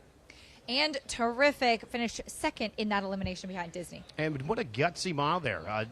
Disney was the only one that collared her. She's 7 of 12 in the year. Tough post tonight. You get first-time Lasix. You see the shoeing change here. They're going to go from steel to aluminum shoes tonight. So that's going to lighten her up a little bit. She's been in sharp form of late, but again, a tall order from a difficult post here tonight. Well, yesterday we asked all of our analysts who they were most looking forward to seeing tonight. And Jess, if I remember correctly, you said it's a love thing. It's time. It is. You are correct. It's a love thing. I've been such a big fan of this horse throughout her career, from 2 to 3, and she's so fun to watch on the racetrack. And a fun fact, I guess I could say, she only has one eye, which is very rare. So you can see her out there instead of having cups on her hood. She's got one cup, and the other one is kind of like a bulb around her eye, just to protect the socket there. So she's had some adversity to overcome throughout her young career, but she's obviously a game filly and very nice in her own right. Some people may say that she's not been the it's a love thing that we've seen all season long, and I thought she bounced back solid last week. Like David mentioned, she was one of a couple of horses in these elimination races that was locked and absolutely loaded, and she didn't see air until the very late in the mile near the stretch. She does draw post 8 once again here tonight, but I think James is going to be forwardly placed once again like we saw him last week. I don't think he's going to get any sort of traffic trouble, so hopefully she can get the job done. Great connections here as well. Dave Maneri, James McDonald, who picked up his first Breeders' Crown yesterday in upset fashion. I'll use My Girl EJ, the 8-5 favorite, underneath on my ticket. She had post 8 last week, and she had to overcome a tough trip. She didn't really look like herself leaving the gate last week, so that was a little bit of a concern to me. And once Dexter got her rolling, that was the My Girl EJ we were used to seeing. Obviously, no hotter driver in the sport than Dexter Dunn, and they get a good post to work with. She was a Breeders' Crown champ last year 8 wins from 15 starts this year, over $1 million career. So obviously she has all the credentials. And I threw direction on my ticket, thought maybe she'd offer some value. 5-1's not bad on her. I think I heard Gabe say it. I think it speaks volume that he sticks with Todd sticks with direction over Disney, who was an elimination winner, because I mean, Toddy was standing up in the stirrups to kind of weave his way through and just barely made it into the final. Absolutely nowhere to go. She's another one who's kind of graduated through that Kentucky Sire Stakes program. She raced very good in that Glen Garnsey and Lexington. And like I had mentioned, just absolutely nowhere to go last week. You're getting 9-2 on her right now. I'm going to try and beat the favorite here once again. I really like It's a Love Thing in this spot from post 8. Just thank you, 9-2. We'll see if she gets a better trip tonight. And both of you guys going to direction, the other kind of trip horse in here. And she's 9-2 now as well. So you are getting a little bit of value versus the favorite. And those trips, as we talked about, just so key in races like this. Yeah, they really are. And, I just think that my girl EJ, is not that much better than this field. This is a deep group, depending on this race sets up. If she has to be used very hard here, perhaps a quarter move to the lead, and I just think, is she good enough to take all of the worst of it, so to speak, and still dig in and beat a very good field here? I just think that if she gets roughed up a little bit, someone can pick up these pieces here. And obviously, Paul and I hope it's direction up there at a nice 5-1 right now, I may add. Yeah, I thought we were going to get a little bit less on her, to be quite honest. We were talking about her earlier, just the trip she pulled, and if everybody saw what we saw. And, another horse that I think we should talk about a little bit at a price is the 5 Caviar Bell. Yes, so she added Lasix last time out in her qualifier, then in her elimination. She had some traffic trouble of her own right. She was a very good 2-year-old for trainer Nancy Tachter. She made $450,000 and change this year. She made a couple $100,000, but the Caviar Bell we saw too, maybe even a little bit of a disappointment so far. But Yannick was very confident that adding Lasix has really turned her season around here deep into it. So, this is another one to take a look at, I think, Acacia, that's double digits, sneaky type that could be very close. I agree. And, she's got back races to go to that she's run, like the Kindergarten Hero or the 3 Diamonds, that put her really squarely in play. And I thought last week it was a matter of just her getting shuffled back, because I think she finished up okay, considering the trip she pulled. Finished up very good there. That was that wild scramble where Disney rolled by on the outside, but that was a race where the front end sort of collapsed. So there were several horses trying to knife their way through. Ultimately, she couldn't really find room until it was the party was well over. But at the end of the day, beating just a half length in a 4th place finish, I'm in total agreement here. And Yannick, typically very aggressive the bike. Post 5 gives you plenty of options. If you leave, you can obviously put her out there and play. If you take back, you're not too far back off that tempo. So, I think that she is a very interesting prospect in here as well. She's a generous price, and she could be one that's just trending in the right direction at the right time. Let's talk about the 7 Rocket Deo, who is 9-2 on the board right now. Disappointing last time out in the elimination. I saw Brett Pelling saying that he thought that she'd gotten sick coming back from Lexington, and that can really have a big impact on a horse's performance when they have to travel. There's no question about that, and this is not the Rocket Deo that we all know last week. She did curled up there a little bit late. She was stung a little bit, but not overly taxed. And you talk about a horse that's had a couple of different seasons. Now, she was a $310,000 yearling. As a 2-year-old, just 1 of 5, she made $28,000. So she certainly didn't raise any eyebrows. Back here at the age of 3, now 10 of 14, well over $400,000. I think we're going to have a war into this opening term because I think Rocket Deo is going to be aggressive. I also think 8, It's a Love Thing, is going to be on the attack early here. So, if those 2 horses leave from the outside, I think we're going to see a very lively tempo, because I know Louis Waugh there at the inside with Collusion Hanover is going to get away close, and she is very quick off the wings as well. Yeah, he doesn't play around with horse. If he's got a horse with speed, he's going to put it into play. And if this race is like any of the first 2 races we've seen, we're in for a good race. Yeah, we've had breaking records or equaling records in the first 2 Breeders' Crown races of the night. And given the talent that we have in this race coming up, it looks like we could be in for more of the same. I guess we'll go on and tee this record up. The stakes record here, guys, 149 flat. That was Peaky Sneaky back in 2020 at the Breeders' Crown in Hoosier Park. Moving to the gate for the final of the 3-year-old fillies pace. You're watching live coverage of the Breeders' Crown. Here's Ken Workington. To my girl EJ, looking to go back-to-back in the Breeders' Crown. 7-2 on the 8, It's a Love Thing. At 5-1, the 4, Direction. On gate, race 6, here they come.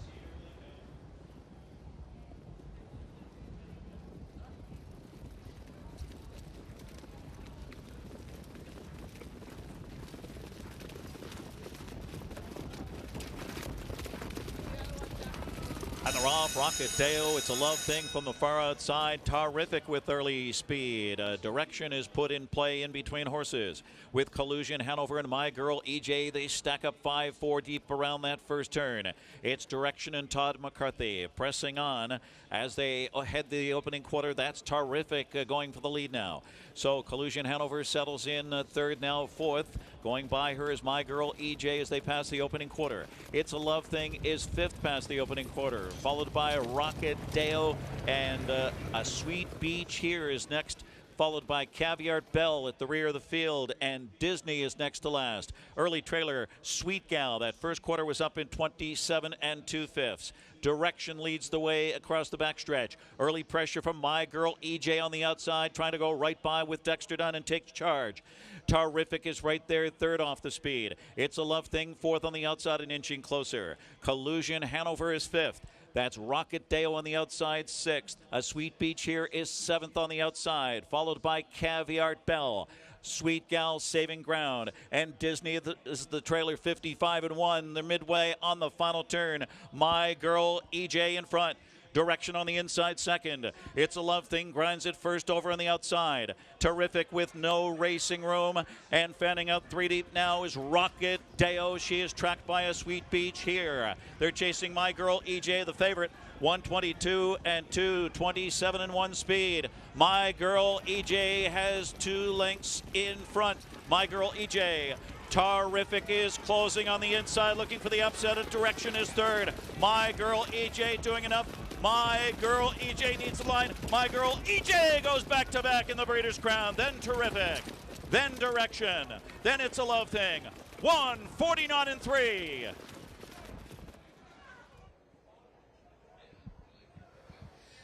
Paul said she was a fighter, and fight she did. My Girl EJ holding off a huge late rally from Long Shot Terrific on the inside. It's amazing because this is almost exactly a replay of what she did last week in the stretch.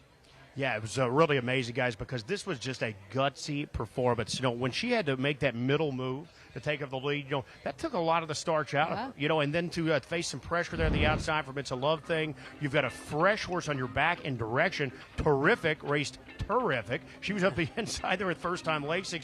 She found a way through here for Jason Barlow. But, you know, to dig down, and that is why that she is the champion that she is. So this was an incredible performance. I really thought at the top of the stretch she had every reason to sort of, you know, shorten up a little bit. She had been used so hard. I even alluded to it before the race. I just didn't know she could handle being used that hard and still digging to win. Well, guess what? I was wrong because she just proved that she could handle it with ease. Yeah, I mean, she was the goods tonight. I mean, it's just amazing how she went back-to-back races exactly the same, fought to the wire exactly the same, and just held on, put her nose down, and just really powered home to get the job done. And trained by Ron Burke, but this is also an extra special one, I imagine, a homebred for Burke Racing Stable by Sweet Lou, who is a sensational racehorse and has been a tremendous sire. And I know you got a chance to speak to Ron yesterday, and it's particularly about these homebreds that we've been able to see on the racetrack and what they've done. Yeah, no, you know, he obviously, Sweet Lou is Ronnie's just, you know, all-time favorite. You know, he made $3.5 million. Such a cool horse. They call him the Great White Blaze, you know, because his, you know, he's got that white blaze on him. He's passed it along to a lot of his offspring. You see My Girl EJ there, a couple of white socks. She's got that white face there as well. But it's so special for that group. You know, they've gotten into the breeding game a little bit. And you talk about My Girl EJ, again, back-to-back Breeders' Crown championships. And, Paul, I love to see a horse that loves to win. 14 of 29. She's won nearly half of her starts, guys. That's almost incredible. Now, with a win here tonight, the 3-year-old surpasses $1.4 million. And as, you know, amazing as it is for the races that she's won, she's got 10 seconds right behind that. So she's always there on the wire, no matter where it is, what venue, what race. Dexter Dunn picking up another Breeders' Crown victory, celebrating with trainer Ron Burke as they team up with My Girl EJ. She was the fastest sophomore this season, and she showed up when it counted today. She really did. Daughter, Sweet Lou, the Damn Lucy's Pearl, Ron Burke trained a Little Brown Jug champion out of the dam here as well. Lou's Perlman, another sweet Lou, a full brother to my girl EJ. So a well-bred filly. The Burke Brigade strikes here with my girl EJ. We'll bring you prices, reactions, and more when we come back. What a performance from my girl EJ tonight, fighting and showing that tenacity. When we come back, celebrating a special mare, top trotter, Jiggy Jog, retired. We'll celebrate her here at the Meadowlands with a special ceremony and look back on her tremendous career. Stay with us on America's Day at the Races. We've had a wonderful breeding program here for years. Pennsylvania has an excellent program. The proof of that is Harrisburg in November. That's a major event for Pennsylvania. We bring in some 6,000 individuals from all over the world. They want to buy Pennsylvania breds. This is where the top stallions are. A lot of the top mares are here, and between the three major tracks here in Pennsylvania, it's perfect. Pennsylvania has always been at the forefront, and we want to keep it there.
We're back on America's Day at the Races as Breeders' Crown coverage continues. Gabe, I want to know, have you ever ridden that Ferris wheel? You know, I have not, but I was at the American Dream Mall yesterday. I saw where you enter to go into it. I believe it was on the third floor, but I decided, I opted against the ride. But I did get some warm weather gear to be out here with you guys. I think it's a little cold for it, but I would go on it. Yeah. Why, you wouldn't? Or No, I would. Let's go. Yeah, absolutely. I'm down. I'm down. We're going to get you a funnel cake on our way over, Paul. I did have one, by the way. I it did. It was all right. It's okay. Your birthday cake was better. You know who was better than all right? My girl, EJ. She was sensational tonight, digging in, showing so much tenacity in the stretch of the 3-year-old filly's pace.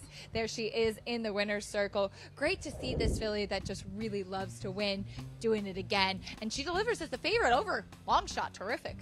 Yeah, Terrific was very good there because, Direction actually had the best of the trips, Paul. She actually sat on the favorite's back, got totaled along perfectly, sort of like the Allegiant trip we saw earlier. She took dead aim. It turns out we were just not good enough, but Terrific really rallied nicely here to nearly catch the favorite. But really, I thought to get past Direction, that was a very game effort. Yeah, and I think Jason Bartlett was just aggressive. Didn't want to get into the same jackpot as last week, being first over and just taking in all that air on the outside. So, and last week she ran well, survived it to be second anyway, and was second tonight for the big money. So good effort there. And A smart drive up the inside tonight. He had horse, not quite enough to catch my girl EJ.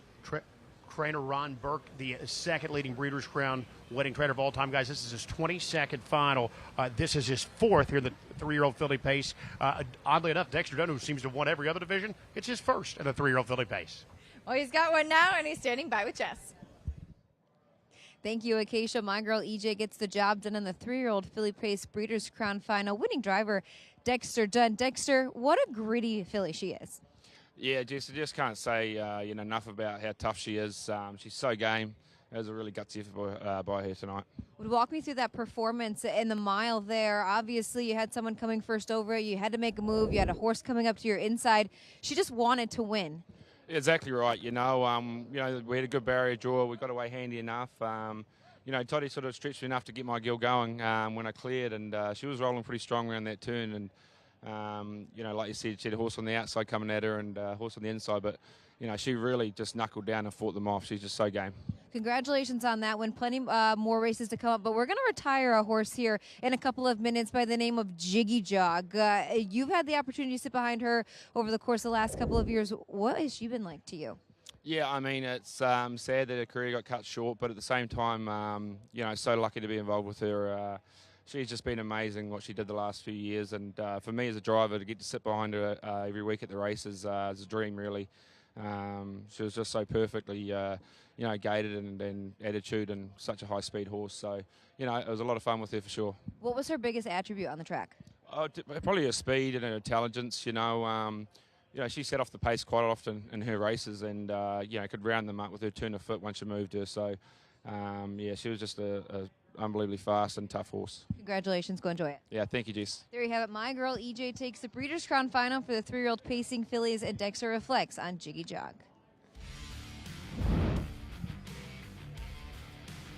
Jess, thank you. Good to look back, and I'm sure big celebrations to be had with my girl EJ digging in. Time for the boys coming up next. It's the 3-year-old Colton Geldings final in this 1-mile trot, and we'll get a chance to see TCI, who we know how good he is, and he was dominant last time out in the elimination. Ron Burke looking for 23 Breeders' Crown victories. Yeah, and he's got a big chance right here because I'll tell you what, TCI added Lasix prior to the Breeders' Crown, guys. And this was a different looking horse. His elimination here last week, he had that good look back to him. Right now, the richest 2-year-old trotter in the history of harness racing. The richest. That's a lofty goal there. But TCI last year earned well over $1.2 million.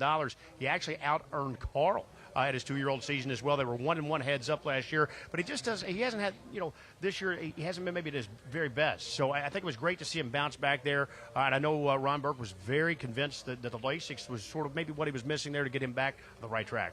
Well, speaking of Carl, you might be wondering, unfortunately, we're not going to be seeing Carl race this evening. Has been retired. Will be standing at Diamond Creek, and a shame we don't get to see him here, Gabe. He'll have an exciting future ahead of him, and he did give us some very special wins, including that Hamiltonian. Yeah, Yannick Gingras first. You see him really get a little animated at the bike, guys, here in this sloppy Hamiltonian day there. He wanted that one badly. He's won every other race in the sport except for the Hamiltonian, and as those streaks seem to continue, you just wanted it to end. So the press gets off you a little bit. You see him there celebrating with his family. It was just an emotional day for the connections. Again, Crawford Farms, the breeders, still had as the co-owners as well. And as you said, Acacia, stayed at the Diamond Creek Farm. But, he's just been a special horse to watch.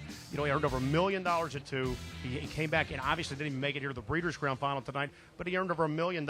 He's been battling some sickness issues, some other things going on. So, they just thought it was time to, let Carl hang it up and go at the champion that he's been. Not many horses can say they've made over $1 million in 1 year, let alone 2. Yeah, and just what he did for the sport as well, the buzz and the hype that he would create every time he would run. It's just something that you love to see, and it brings people to the track, and that's what it's about, getting people involved and seeing the horses run, week after week or month after month. And I think that's a great point because, I have had a Carl hat, guys, and I wore it to Keeneland a couple of times. And the amount of thoroughbred people that stopped me and said, hey, I love that hat. It's a cool hat. How can we get one? So he did bring a lot of eyes, I think, and attention on the sport. That's great to see. We have horses every so often to do that. Confederate was obviously a horse that's got a lot of attention. Bulldog Hanover was probably the horse that we all remember from a couple of years ago. And, he really carried the banner. He was a great ambassador, I think, for the sport of harness racing to a lot of fans out there. So happy retirement to Carl. A shame that we won't get a chance to see him race tonight, but as I said, he did bring us some really special moments on the track. Talk about a horse that brought special moments. There is Jiggy Jog, as we're doing a special retirement ceremony for her, and have to give hats off to her caretaker, the mane, the heart.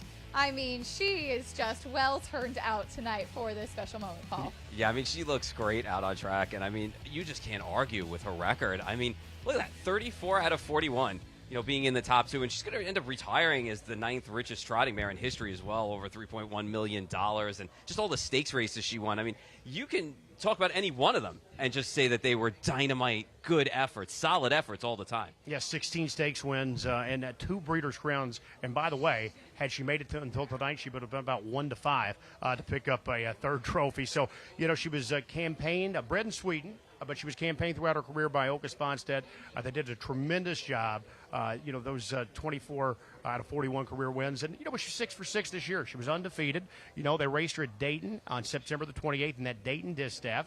She won that race. But, they afterwards, just a little bit of a tear. She's not in any pain. She's going to have a great career as a broodmare. Believe me, there's going to be some fireworks when those yearlings enter the sales ring a little bit later on. So, the Connections did the right thing. And really one of the most memorable wins for the run this year, that $1 million MGM Yonkers Trot. Yeah. You're racing against horses are shipping in from France, from Norway. Horses are literally coming in from all over, the best in the world, with $1 million in the line. And by the way, she's a mare, tackling the boys for the most part. It was just an incredible year. And I love to see Dexter Dunn and just the love that he's giving her, and clearly the bond that they have, and got a chance to hear him reflecting with Jess on just what she means, and for everybody that's associated with these horses. People may not realize just how many individuals are surrounding one singular racehorse just to get them to the track. And, that's a good point that you bring up there, because who else besides, obviously, the people in the barn are going to know that horse best? And it's the driver that's behind that horse for pretty much every start, once they start to get to know them, and they keep them as the driver race by race. So it's really fun to see, and it's great to see. And she deserves all the accolades. Yeah, and you see Dexter here. He's taking time out of his night, guys. He's got about $500,000, $600,000 or $700,000 races to go on the card. But his attention and his focus are not on going to behind the gate here tonight. He's out there with his favorite mare, Jiggy Jog, and she's probably wanting a harness on her back and a race bike strapped to her, because she's ready to go probably under the lights as well. She probably thinks it's game time. Well, she's off to become a mama, and we wish her all the best. Happy retirement to Jiggy Jog. She definitely deserves all of the celebration she's getting tonight.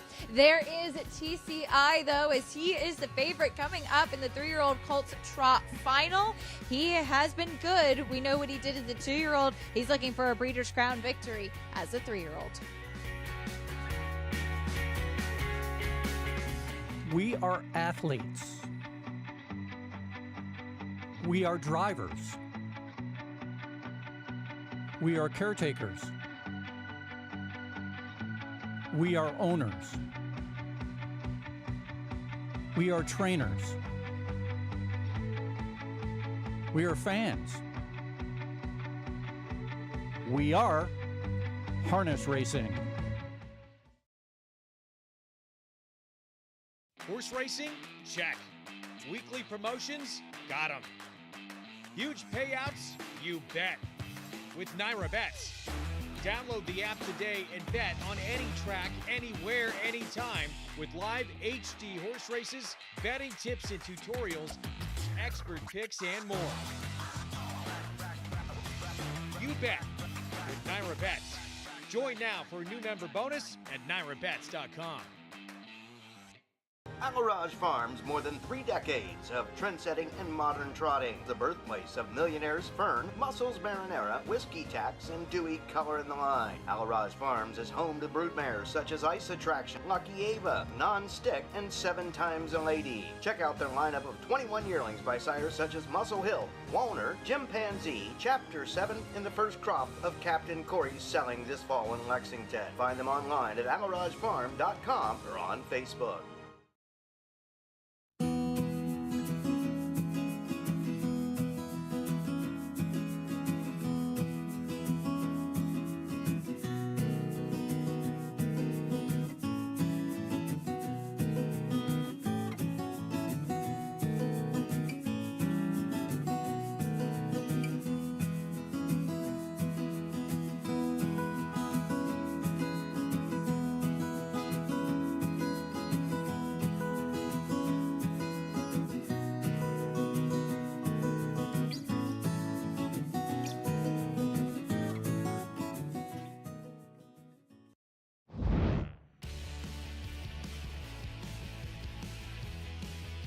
You're watching America's Day at the Races as we have race 7, the 3-year-old Colton Gelding Trot coming up. TCI, the favorite, Ron Burke, the trainer, looking for another one. Paul, as we saw this horse impressive, just always in control, winning that elimination last week. Yeah, it was good to see the old TCI come back to form.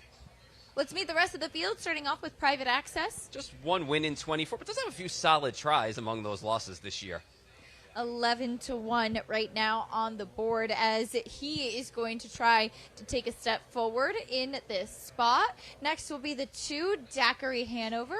Hadn't raced since late July. Had battled a little injury there, but did show back up at a big weight his elimination. 79-1. If we missed the party at that price, hard to show back up here at 9-1 for me. Yeah, we had some really big prices in those elimination rounds and some big upsets, so we might have missed the wedding, so to speak, a bit. Last time out 9-1 now on Daiquiri Hanover. We'll see if he can do it again. The 3, Amazing Catch, up next. Yeah, he's a nice horse. I mean, got a stellar drive when he won the Canadian Trotting Classic, I got to say. I'm just not sold on what I saw last week from him that's going to make him win tonight. Maybe he's just taking a step back. There's Highland Kismet. Highland Kismet gets in. He finished 6th when he made a break in stride last week, guys. But when Carl opted not to enter and retired, that put Highland Kismet in the party. We saw the 5, Security Protected, go by. There is the favorite, TCI. Second time Lasix, sharp at his elimination. He was a 2 1/4 length winner, 150-1-1. It's as good as we've seen him in quite some time. He's earned over $1.6 million in his career. Number 7, Greenspan. Yeah, he's outrun his odds quite a few times in there. We'll see if he can do it again tonight. Shoes Off, Sig Sauer. Yeah, Sig Sauer, Kentucky Futurity champion, so he did pick up a win in one of the classics. First time Lasix tonight as well. How's he going to get in the race? He's not the quickest horse off the gate. Andy McCarthy will have to give him a good steer. Long Shot Secret Agent Man going by, and there's the 10, Tony Adams. Tony Adams. Dexter Dunn opted off. He was 3rd in his elimination for Trader Okas Fonstedt. He did have some late trot in there. He's been consistent all year, 9 of 10 on the board, while earning over $300,000. That's one of 3 for the Sponstead barn in this race coming up. But it seems, just as far as the odds board is concerned, they all have to get around TCI. Yes, absolutely. And he's going to be my top choice in here. We heard Ronnie Burke talk about it earlier on this week and even last night, too. Last week was the TCI that we all remember from last year. This year hasn't gone as quite as they hoped or dreamed of, but he's rounding back into his old self. They added Lasix last time out in that Breeders' Crown elimination. He was so strong, and he overcome I guess you could say, front-end bias. I think a lot of horses were racing much better when they were coming from off the pace. Not this guy. They changed a couple of things on him last week, and it was definitely the right move there. He gets a good post with winning his elimination, and of course, he was the richest 2-year-old ever in the sport of harness racing last season. So I'm going to stick with him. He deserves a signature win. He looks really good out on the track, and he's such an attractive horse as well out there. So I'm going to use him on top. I think it's time for David Miller to kind of punch through on Breeders' Crown weekend as well. I do also like Sig Sauer, like you guys had mentioned, Shoes Off. 9-2 on the board. Obviously a big effort in that Kentucky Futurity from post 8, parked every step of the mile. The race almost kind of fell into his lap just a little bit there with some hot fraction set up front, but take nothing away from him. He was a 4-time winner this year, a 4-time winner last year. I think sometimes he can be his own worst enemy, though. I think he's a very hot horse who really needs to just mind his manners and keep calm. I know that he gives his grooms a little trouble because he can be a little bit warm at times, but I mean, he's another horse that just is physically attractive out on the racetrack. He's very muscular, and he's going to have to overcome outside post 8. And I also like Tony Adams from post 10 at 7-1. And like Gabe had mentioned, Dexter had nowhere to go in his elimination. He got the plugs popped late in the stretch. When he was fed room, he trotted home really strongly. I know Dexter opted to stay with Amazing Catch. But I'm going to take Tony Adams at a price as well from post 10. And I like the switch to James McDonald as well. But I can't see around TCI in here. 3-2 is a short price, and rightfully so. Just thank you. But Tony Adams offering a little bit more value with the outside post. But Gabe and Paul, you're in agreement yet again.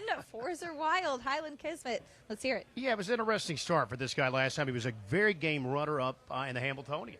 To Carl, we saw that replay back a little bit earlier. He battled Carl first up here last week.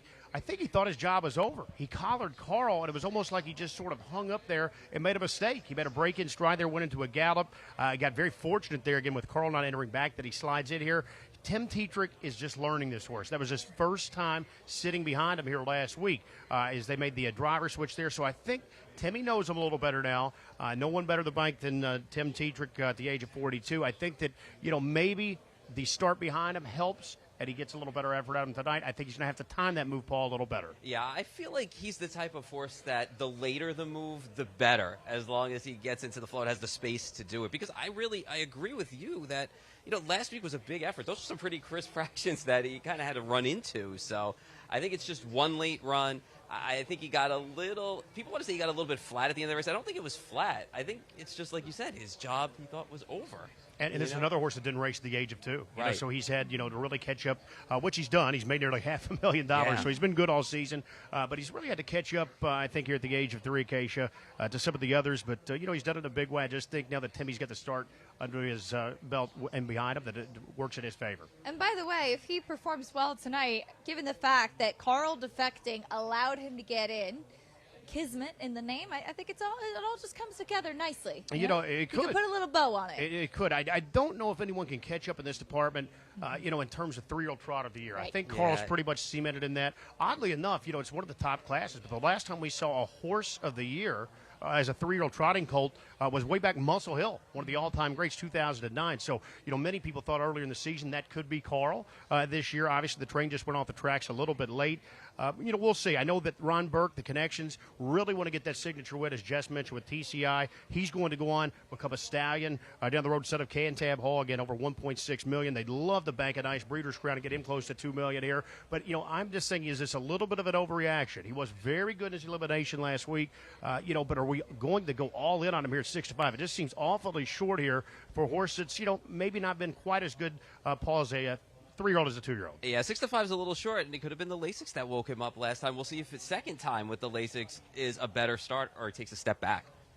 It's time for the Breeders' Crown final. 3-year-old colts and geldings trot. Ken Workington has the call as Breeders' Crown night continues. Race ready for start. Here they come.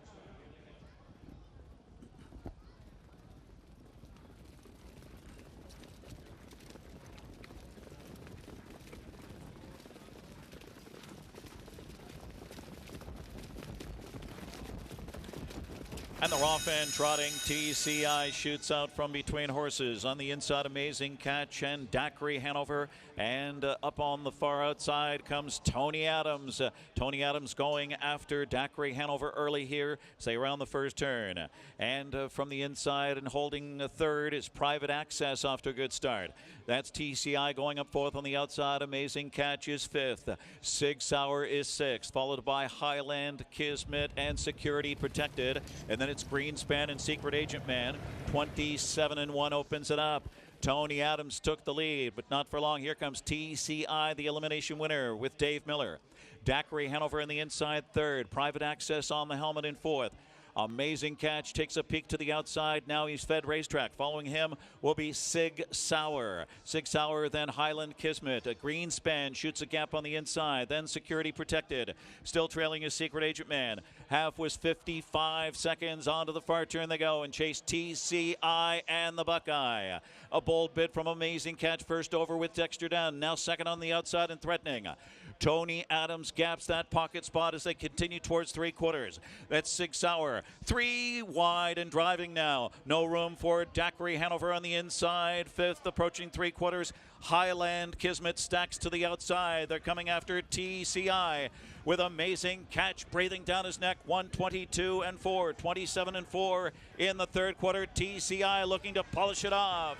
Amazing Catches right there on the outside. Sig Sauer is going to rally. Then Highland Kismet, still TCI. Amazing Catch. Sig Sauer, final lunge on the outside. TCI. Sig Sauer on the outside coming. Sig Sauer and TCI hit the line together. Photo. Then Amazing Catch and Highland Kismet in 1:50-4 in a thriller.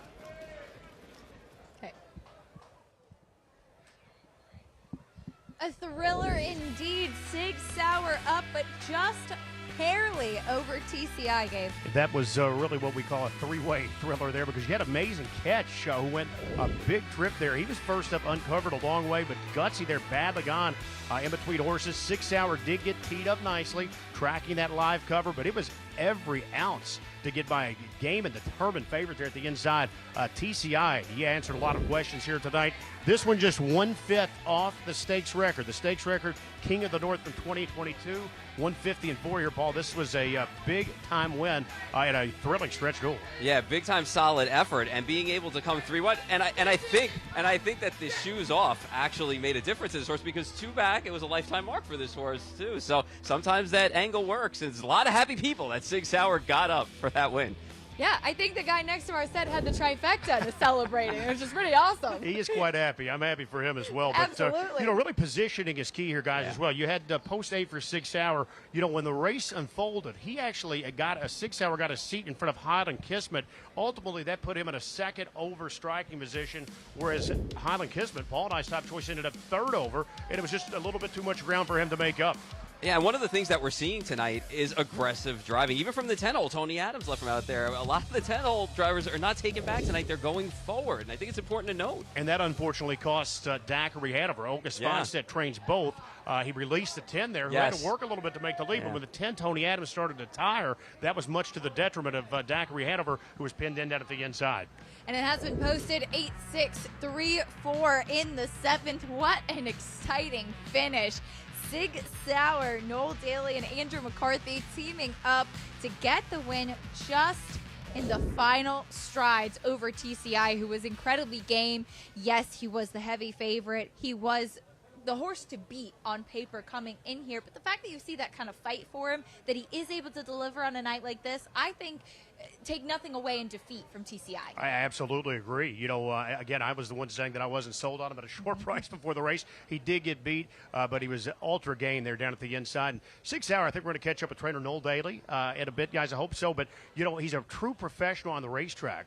But some of the behind the scenes, they say he's just a wild man at the barn. Very tough to handle for his grooms. He was very tough to break as a youngster. I think when they ship him into the track, they can put him in a 6-horse trailer. I think they like to ship him alone, but at the most they can have it a 6-horse trailer is one other horse with him, or he just completely loses his mind. So, he's got a mind of his own, but one thing about him, when he hits the track, typically he means business. They pulled the shoes tonight. It was first-time Lasix, and again, it was a fantastic trip. Hats off here to driver Andy McCarthy, Down Under, originally from Australia, Justice trainer Noel Daly. They team up here, the Down Under connections for a son of Muscle Hill, who we just mentioned there. It was the last 3-year-old Colt Trotwater to be Horse of the Year.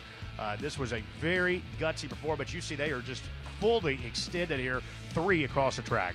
Yeah, and they were all hard trying to the wire. It wasn't like anybody was stopping there. And credit to TCI, because I, like you, just was not sure if it was the Lasix that perked him up or he was rounding back into form. The question's answered. He's rounding back into form. Yeah, there's no question. He got away very, a little cheap, I would call it, on the front end there last time at his elimination. He was unpressured. The half was 56 and change. So he really had everything his own way. Tonight, not so much the case. He had to work hard to make the lead there. He didn't clear till after the 3/8 mark. And the half was quick, 55 seconds. So to go that quick early, they buzzed a 27-4 third quarter. He had every reason, if he was not the TCI of old, to maybe stop there a little early in the stretch drive. And, he led every step, guys, but the right one.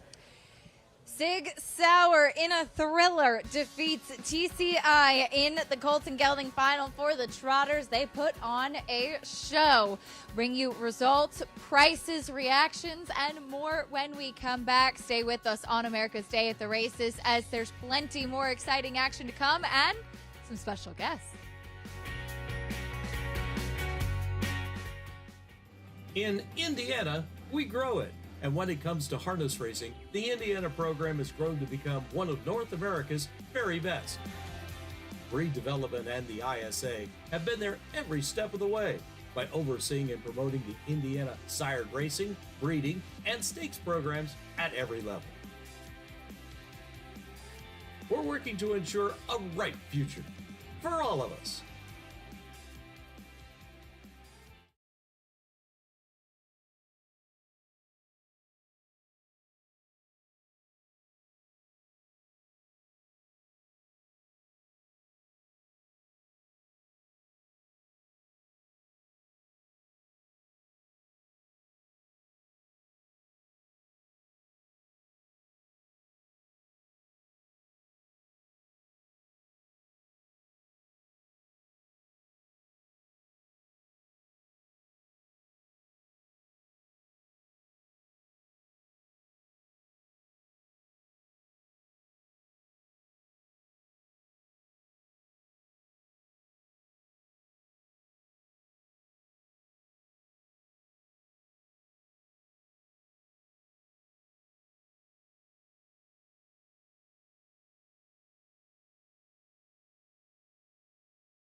Welcome back to America's Day at the Races. We're watching Sig Sauer make his way into the winner's circle for trainer Noel Daly. What an absolutely thrilling finish down to the line, with him being able to just catch TCI, and a valiant effort from the three. Amazing catch as well. $9.20 winner, 7-2 over 4-5.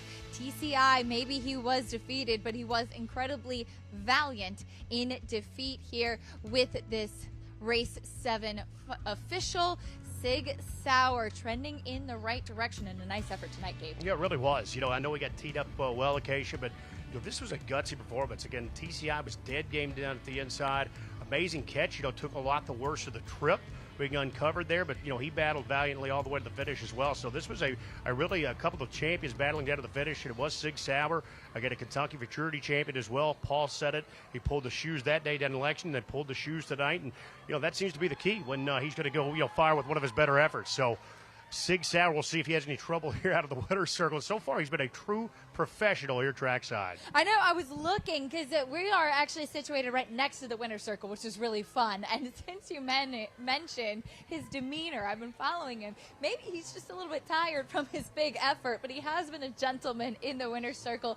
Sometimes these horses, they really know when to switch it on and switch it off, and when the situation arises, and he's clearly all business tonight. Yeah, that's, Andy McCarthy's been asked about it numerous times as driver. And he literally says, the horse on the racetrack is a complete professional and doesn't do a thing wrong. He's perfect when he gets him out there. So, I think it's a little bit behind the scenes. So, we'll see. I'm sure it's going to be, happy over at the Noel Daly camp tonight, so one way or the other after a big win, regardless of his behavior.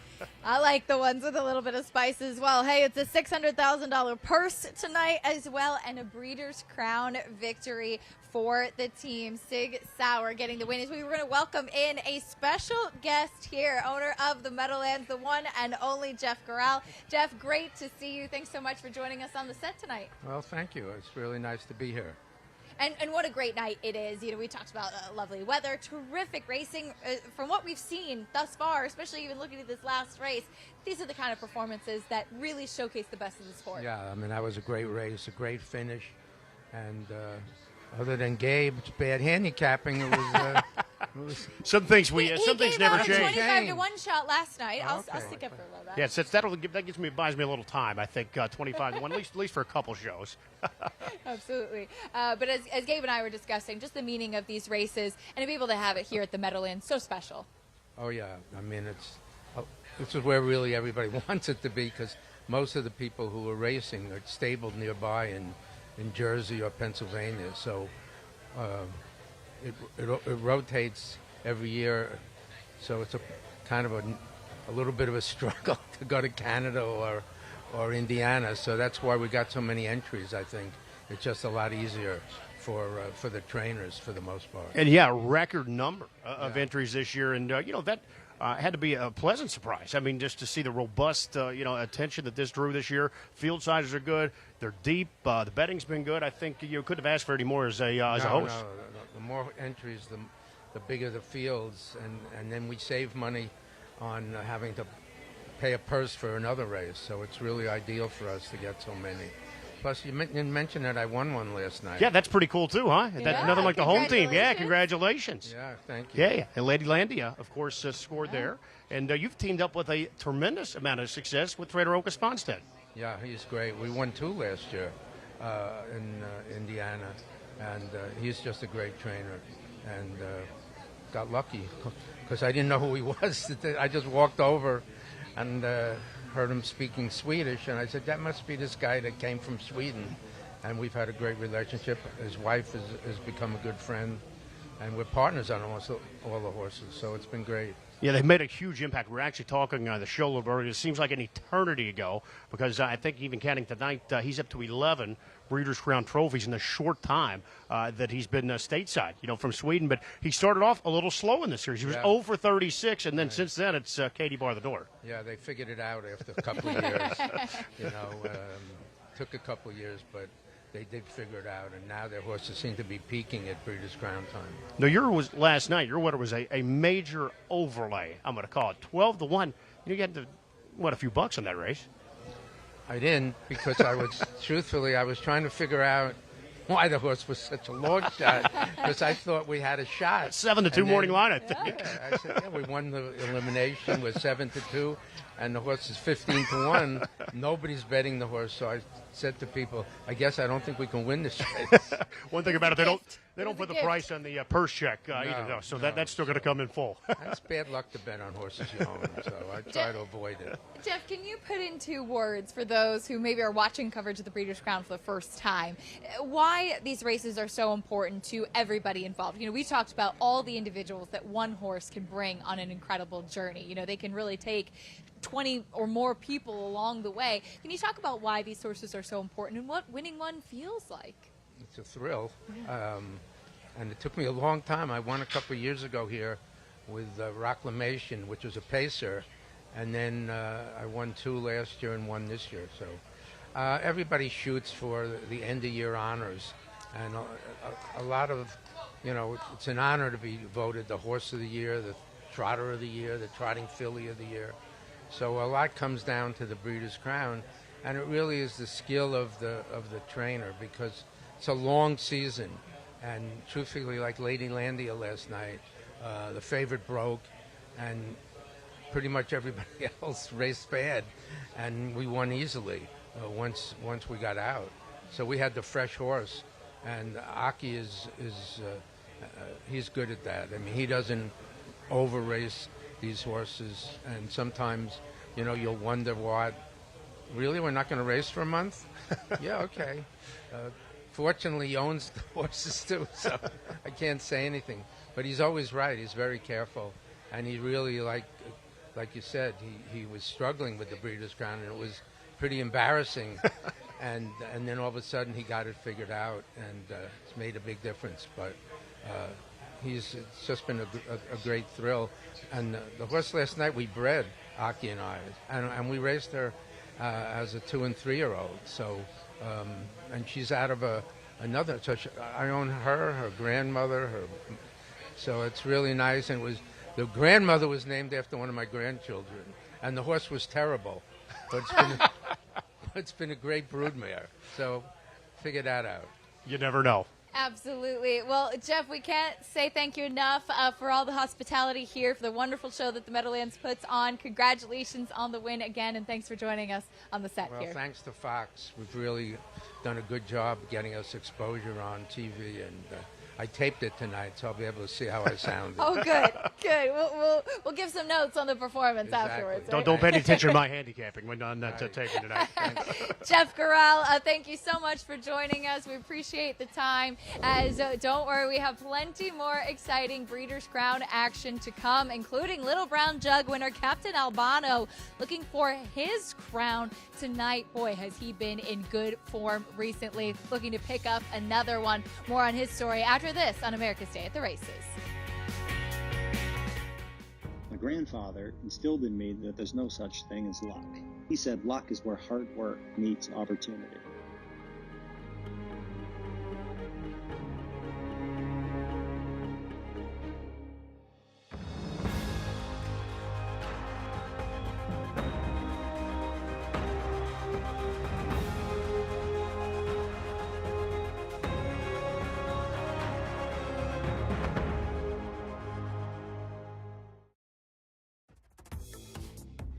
The future is bright in Ohio.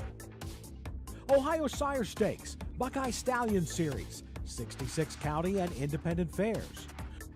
Whether it's the Ohio Sire Stakes, the Buckeye Stallion Series, or the county fairs, Ohio has a place for your racehorse. This year, Ohio breds are racing for nearly $23 million in stakes purses. Be part of the winning. Breed, buy, race, win in Ohio. It's time for Green to get it on. Green Manalishi, whose first crop of 2-year-olds hit the track in 2024. The son of 2009 Horse of the Year Muscle Hill was a millionaire Major League Stake star who went wire to wire in the Canadian Trotting Classic. And Green Manalishi was prolific in the breeding shed. Get in on the ground floor, then head to the penthouse with your own green machine. I can't miss Green Manalishi. Book your mare today to Green Manalishi, standing at Terra Hill Stud in Ontario. Champions are made on the racetrack, but many of them are born, raised, and developed at farms right here in New Jersey. New Jersey is home to nearly 100,000 acres devoted to the horse industry, and harness racing's breeding and training facilities play a vital role in protecting open space and supporting agriculture throughout the Garden State. With the state's ongoing recognition of the importance and value of the standardbred industry, New Jersey will remain a place where champions are made. To learn more, visit sboanj.com.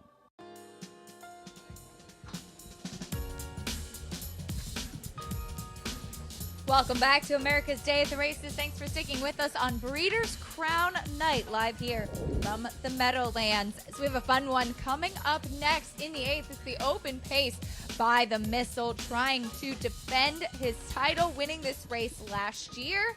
And we'll get a chance to see if he can do it again. He's even money right now on the board for trainer Ron Burke. We'll meet the rest of the field, though, guys, starting off with the one Ruthless Hanover. This would be a huge win for this horse, put him over the $1 million mark, and he's shown that dazzling speed now 2 races in a row. Big price on the 2, 7 colors. Nearly $700,000 earned at 3, but only $96,000 here at the age of 4. It's been a tough transition for him. Just a decent third last week in the elimination. It's My Show. He does have some of his own strong credentials. Yeah, he does, but he got the cold shoulder from By the Missile, who outsprinted them all last week. As we saw the 4 Vucephalus go by, there's the 5 South Beach Star. Here's the 6, your favorite, By the Missile. By the Missile, 2 consecutive stakes wins. 11-16 last year, made nearly $1 million. He looks to be back on track. The fans agree, even money. Coach Stefanos, he likes to be right there. Yeah, you know what? He was 2 for 18 on the year, but that last race was a good one. Here's the 8, a Buckabet Hanover. I think there's a lot of early speed here. I think that's going to play into the hands of a Buckabet Hanover. He was ultra game in defeat last time, missing only a neck in his elimination of Ruthless Hanover.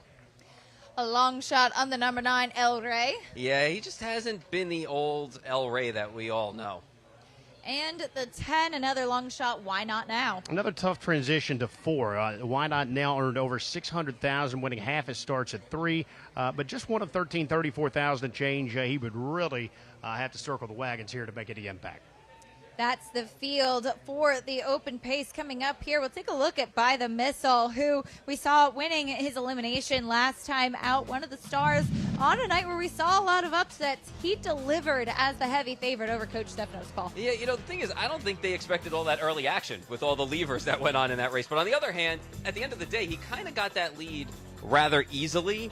You know, there's some early fractions that weren't too bad. I mean, the back half was pretty fast, 53-3. And I mean, he put those ears down, pinned them, and just ran them down late. He's gotten really good again. I think we can all agree on that. So he should be up close again, and he's looking for back-to-back crowns. And we just saw Yannick Gingras. You may have seen on the front there, the driver raise his leg. What he did there was he kicked out the earplugs. They're attached to a string on the bike. I really can't see him on there right now. But anyway, there's a string attached to the bike there. So when it's go time, so to speak, okay, they will kick out those earplugs. And it really just, all that noise, hits the horse all at once. And, it's sort of like nitrous maybe, for most horses that, it really tells them it's go time. So he waited until the final 16th of a mile or so to do it. It was a good handy win for By the Missile. And, it's a horse that just continues to step forward. I think of all their senses, horses are very noise reactive to everything around them. And you see a lot of different pieces of equipment limiting their line of vision, peripheral vision. They can see behind them as well. They have just much broader senses than we do. But I think more than anything, really reacting to sound. And so you'll see cotton in the ears, the earplugs, using that whatever type of racing you're watching. And for those moments, hearing the sound, getting them excited to push forward because they will react to it so much. Yeah, there's no question. And even, with the earplugs out, the other, thing that the drivers do a lot is just yell and scream. If you're at the top of the stretch, sometimes it sounds like a scene from Braveheart because everyone's it's true. hooting and hollering and doing anything they can to implore, their horses to go on. So, yeah, it's absolutely the case. And I think that a lot of the times even, the drivers will carry the whips. They'll strike the wheel discs, to make a noise as well. So I think that's really their best method to try and, let a horse know it's just showtime. Well, By the Missile, 4-5. Jess, can he defend his title here? I think it's an interesting race. I think I'm going to keep By the Missile on the top of my ticket, but to talk about a bucket bet Hanover, I think he's a very trip-dependent horse. And as Andrew Harris has alluded to, it's kind of a wide open division here in the open ranks. And sometimes it does come down to who gets the best trip. I think he's a very flashy horse. You can see him on the racetrack right now. He couldn't quite get to Ruthless Hanover last week from post 8. He's got post 8 again today. But Dexter really never asked him to leave the gate all too aggressively. So I think it'll be interesting to see what he does here tonight. I think his hand's going to be forced, and he's going to be forwardly placed off of the gate in here, getting 3-1 on him. I did put By the Missile on top, even money. I think he's the now horse. I think he's the fresh horse, obviously coming in off of back-to-back stakes wins in the Alarage and in that Breeders' Crown elimination. It wasn't an easy task from, post 10 and post 8 there. Yannick alluded to it last week. This horse has had to overcome plenty of adversity in the last 2 years of his career, but he's a gelding, so they've taken their time with them to bring him back year after year. And when something does come up, they've been able to assess the problem in a timely manner. So I think he's the now horse. I think he's sharp coming into the race, and you're getting even money on By the Missile.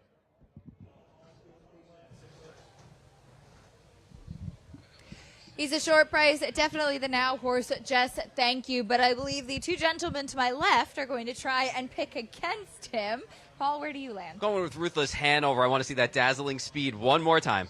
He is a speed mission horse. He's got post 1. I'm going to go outside to the 8 of Bucket Bet Hanover. I hope we see an early speed duel, and possibly I can roll by in deep stretch. By the Missile, trying to defend his title in the open pace. That's what's up next. Here's Ken Workington with the call. Race 8 on gate. Here they come.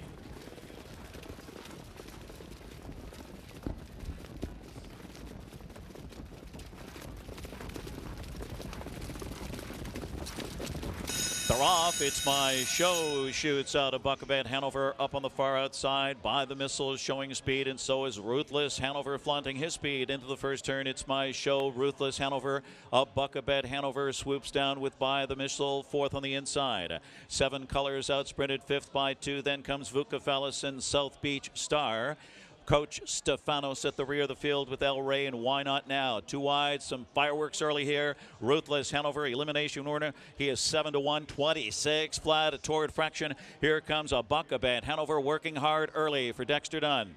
A Bucket Bet Hanover. He's going to surge to command. Ruthless Hanover now back in the 2nd spot. It's My Show is 3rd. By the Missile off the speed in 4th. 7 Colors on the inside, 5th, and it's Vukafalis, followed by El Rey on the inside. And then it's South Beach Star and Why Not Now shooting a gap. Coach Stefanos trails the half, 53-2, 27-2 for a Bucket Bet Hanover, has the target on his back now.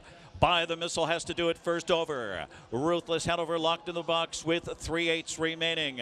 Up second over there is 7 Colors, now 4th and looming large. A shuffle for It's My Show. He's 5th on the inside. Vukafalis 3rd over, needs to fan out right now. At 3/4, it's a Bucket Bet Hanover, and By the Missile lets him have it. 3/4, 1:21-1 in the stretch of the Breeders' Crown. It's a Bucket Bet Hanover. Ruthless Hanover has room to skim on through. Slingshotting off cover. 7 Colors looks for the upset. By the Missile in between horses in deep stretch and on the far outside. It's a big rally coming from Coach Stefanos. Coach Stefanos from out of nowhere with a monumental upset. Then 7 Colors. Then Ruthless Hanover. 48-3.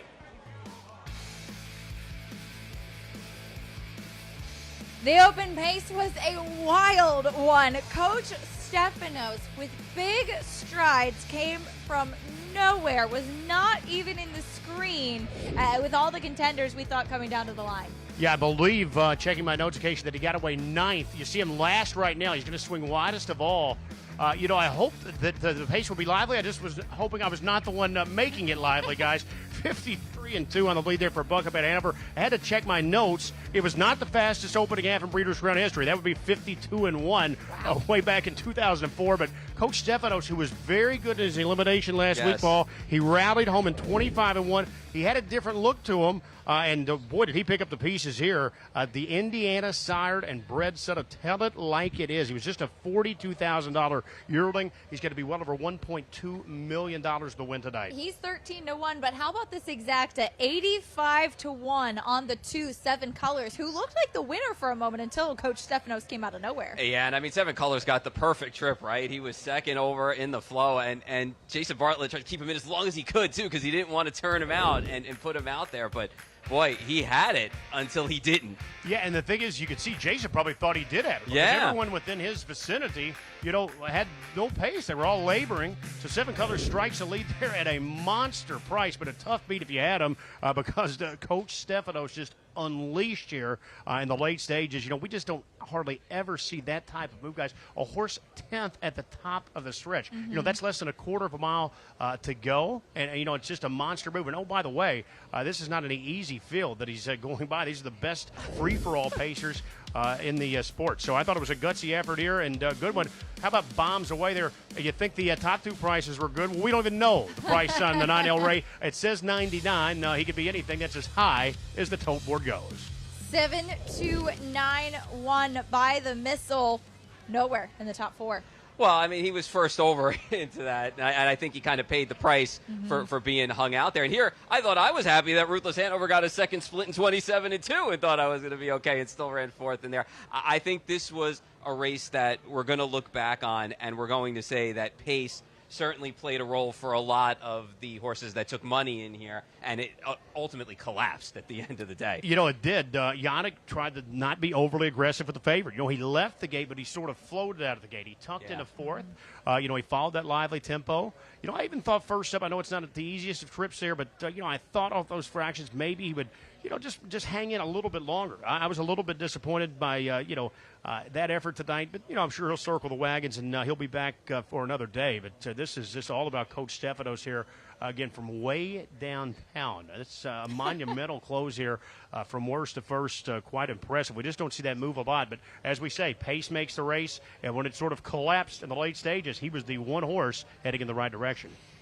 Coach Stefanos started his run from Manhattan and then came over here through traffic to New Jersey with that big late rally on the outside and upset at 13-1 in the open pace final. What a thriller, and some huge prices as far as the top 4 are concerned as well.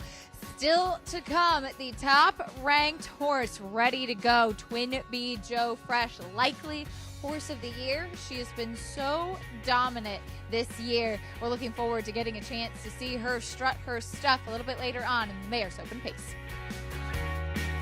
We've had a wonderful breeding program here for years. Pennsylvania has an excellent program. The proof of that is Harrisburg in November. That's a major event for Pennsylvania. We bring in some 6,000 individuals from all over the world. They want to buy Pennsylvania breds. This is where the top stallions are. A lot of the top mares are here, and between the 3 major tracks here in Pennsylvania, it's perfect. Pennsylvania has always been at the forefront, and we want to keep it there.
Welcome back to America's Day at the Races. Glad to have you with us here on FS2. We just saw an upset in the open pace as it was Coach Stefanos coming from nowhere.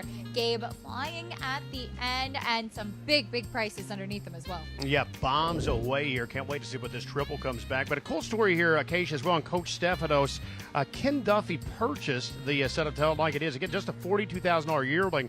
His two twin sons had played travel baseball for Chris Stefanos. So he coached the under-12 team that went to Cooperstown, New York. So they named them after their coach, Coach Stefanos. They got him in here on ownership, and, I think it's turned out pretty well. By the way, look at those payouts. $1 triple, 5 figures, 10,000 to 11, and a 10-cent superfecta. I'm going to go on a limb and say this may be a Breeders' Crown record. How about a dime ticket for $21,000 and change? Just unbelievable. I mean, these are eye-popping payouts here, and who knows what would have happened had 7 colors won this event at 85-1. He was right there, very close. Coach Stefanos with the win, though. Let's head down to Jess in the winner's circle.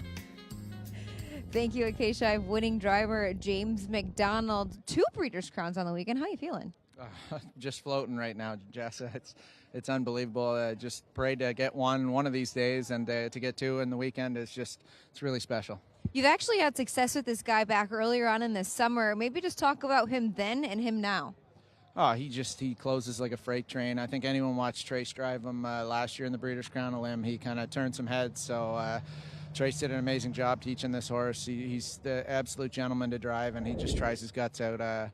Early in the year, I was lucky. I was here with my own horse, and Irv asked me to drive him, and I'd driven him in Canada once. So he kind of disappeared. He went back to Indiana, and he's been slugging it out with the big guys, and he's one of those horses. He's going to pop up every now and again if the trip works out, and thankful that Irv looked me up and asked me to drive him again, and it worked out. Just couldn't have worked out any better. I mean, he was chasing down By the Missile last week. I thought he raced well. This week, you were 9th at the top of the stretch and the furthest out. I mean, what were you feeling turning for home?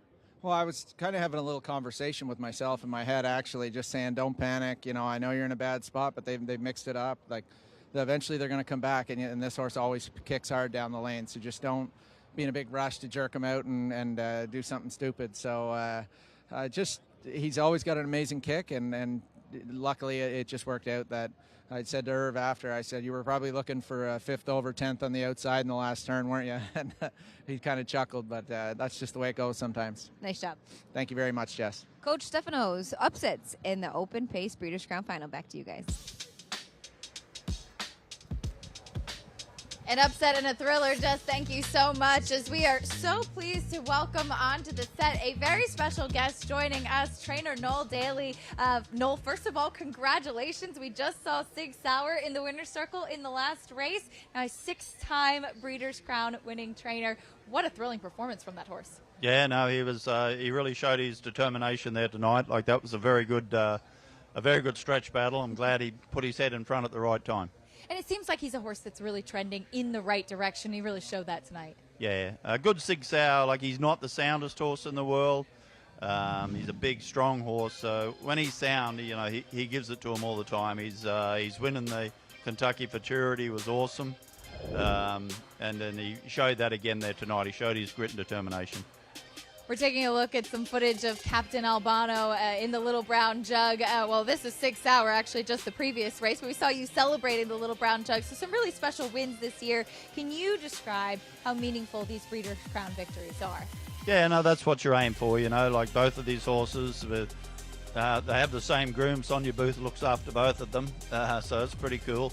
She's done a good job, and she looked after Volume 8 for me a couple of years ago, and he was the best 2-year-old of his year. So she's had a hell of a run there with the ones that have all gone to studs. So winning the Little Brown Jug, then following, hopefully we can follow it up here tonight with the Breeders' Crown. That'd be great with Albano.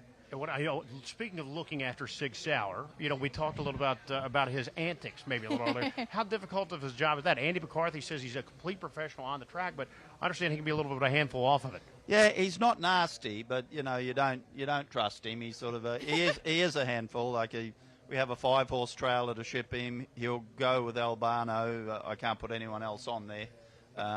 We ship them out every day to go to a turnout farm, and some days he's more challenging than others. But once he gets here, he's actually been pretty good at the races. So. Yeah, that's it's been quite a ride, though. I know you pulled the shoes tonight. You pulled the shoes in Lexington. Those are the only 2 times he's raced without shoes? Yes, and as I said, you can't get away with it too often. Lexington's a good place to do it. He was great.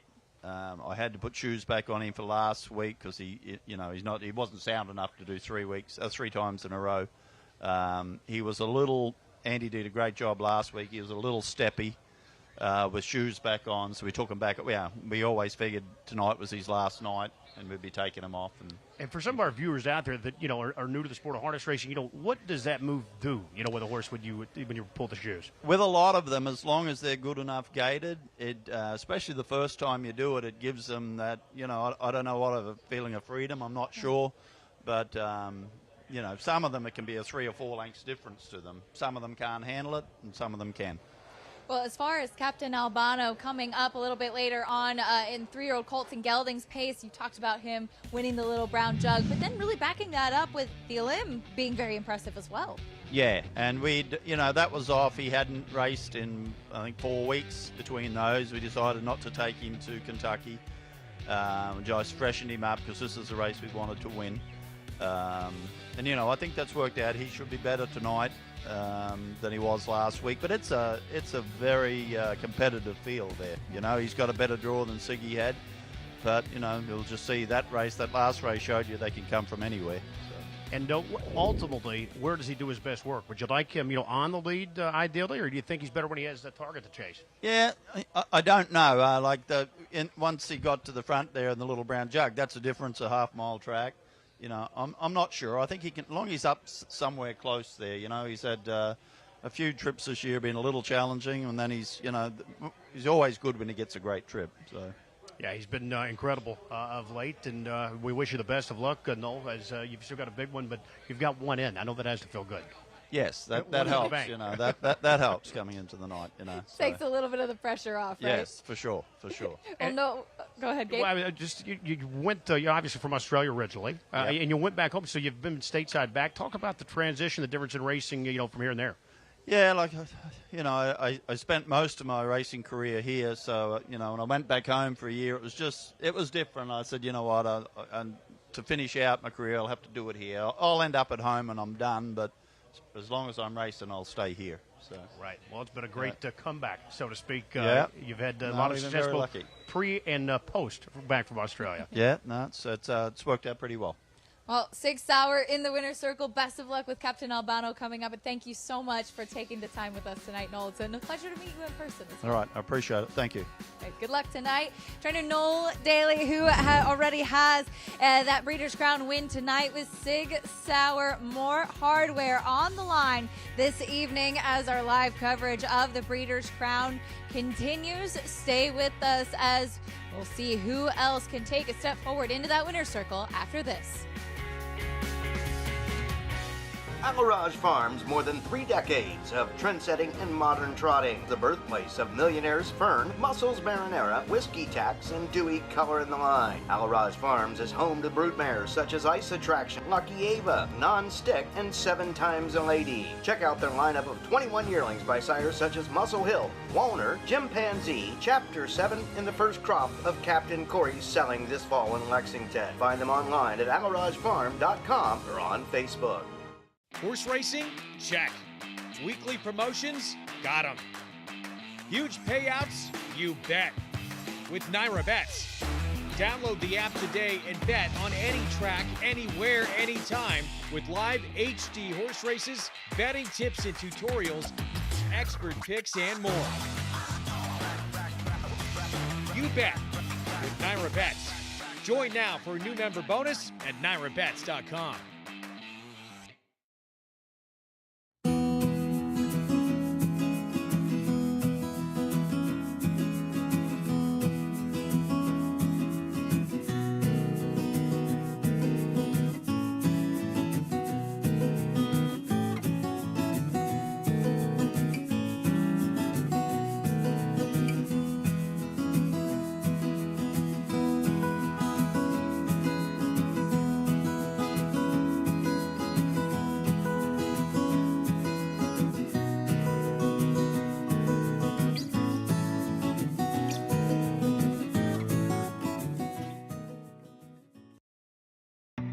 We are athletes.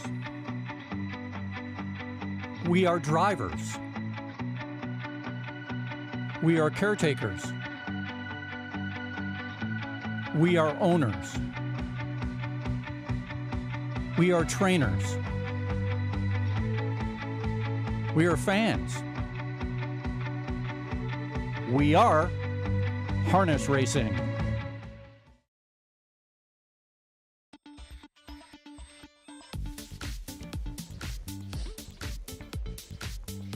We're back on America's Day at the races as horses are making their way out of the paddock for the open trot. Coming up next, winners bet 1 to 2. Gabe, I know you were looking forward to seeing this horse. Are you surprised on how short the price that is? No, not really. I was looking forward to seeing the horse. I'm not looking forward to seeing the price, unfortunately. He's going to be a big favorite here. There's just no question. He comes on in razor-sharp form. A lot of thoroughbred crossover here as well. Lindy Farms, Frank Antonacci, Phil Antonacci's had success here on the Saratoga circuit. I know, of course, they have a tremendous tradition and history in harness racing. They've got a very good 4-year-old here that's made over $1 million so far.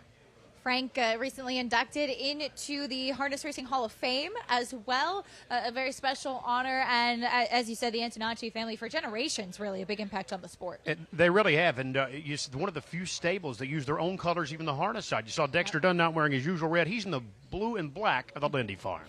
Here is the number 1, Ari Ferrari, to kick off the post parade. I got a decent 2024 going. Biggest win came in the Mike June. I don't hold that last loss to Chapacraze against him. Up Your Deo is next. I never want to discount Oka Sponset. He pulls the shoes here, but this is a 4-year-old that's 0 for 7. Up against it, he made nearly $700,000 last year. Some big prices, starting out with the 3, Asteroid. Has the second place finish to start 24 in the Cutler vs. Jiggy Jog, but not much else against tougher. Another long shot, it's Academic.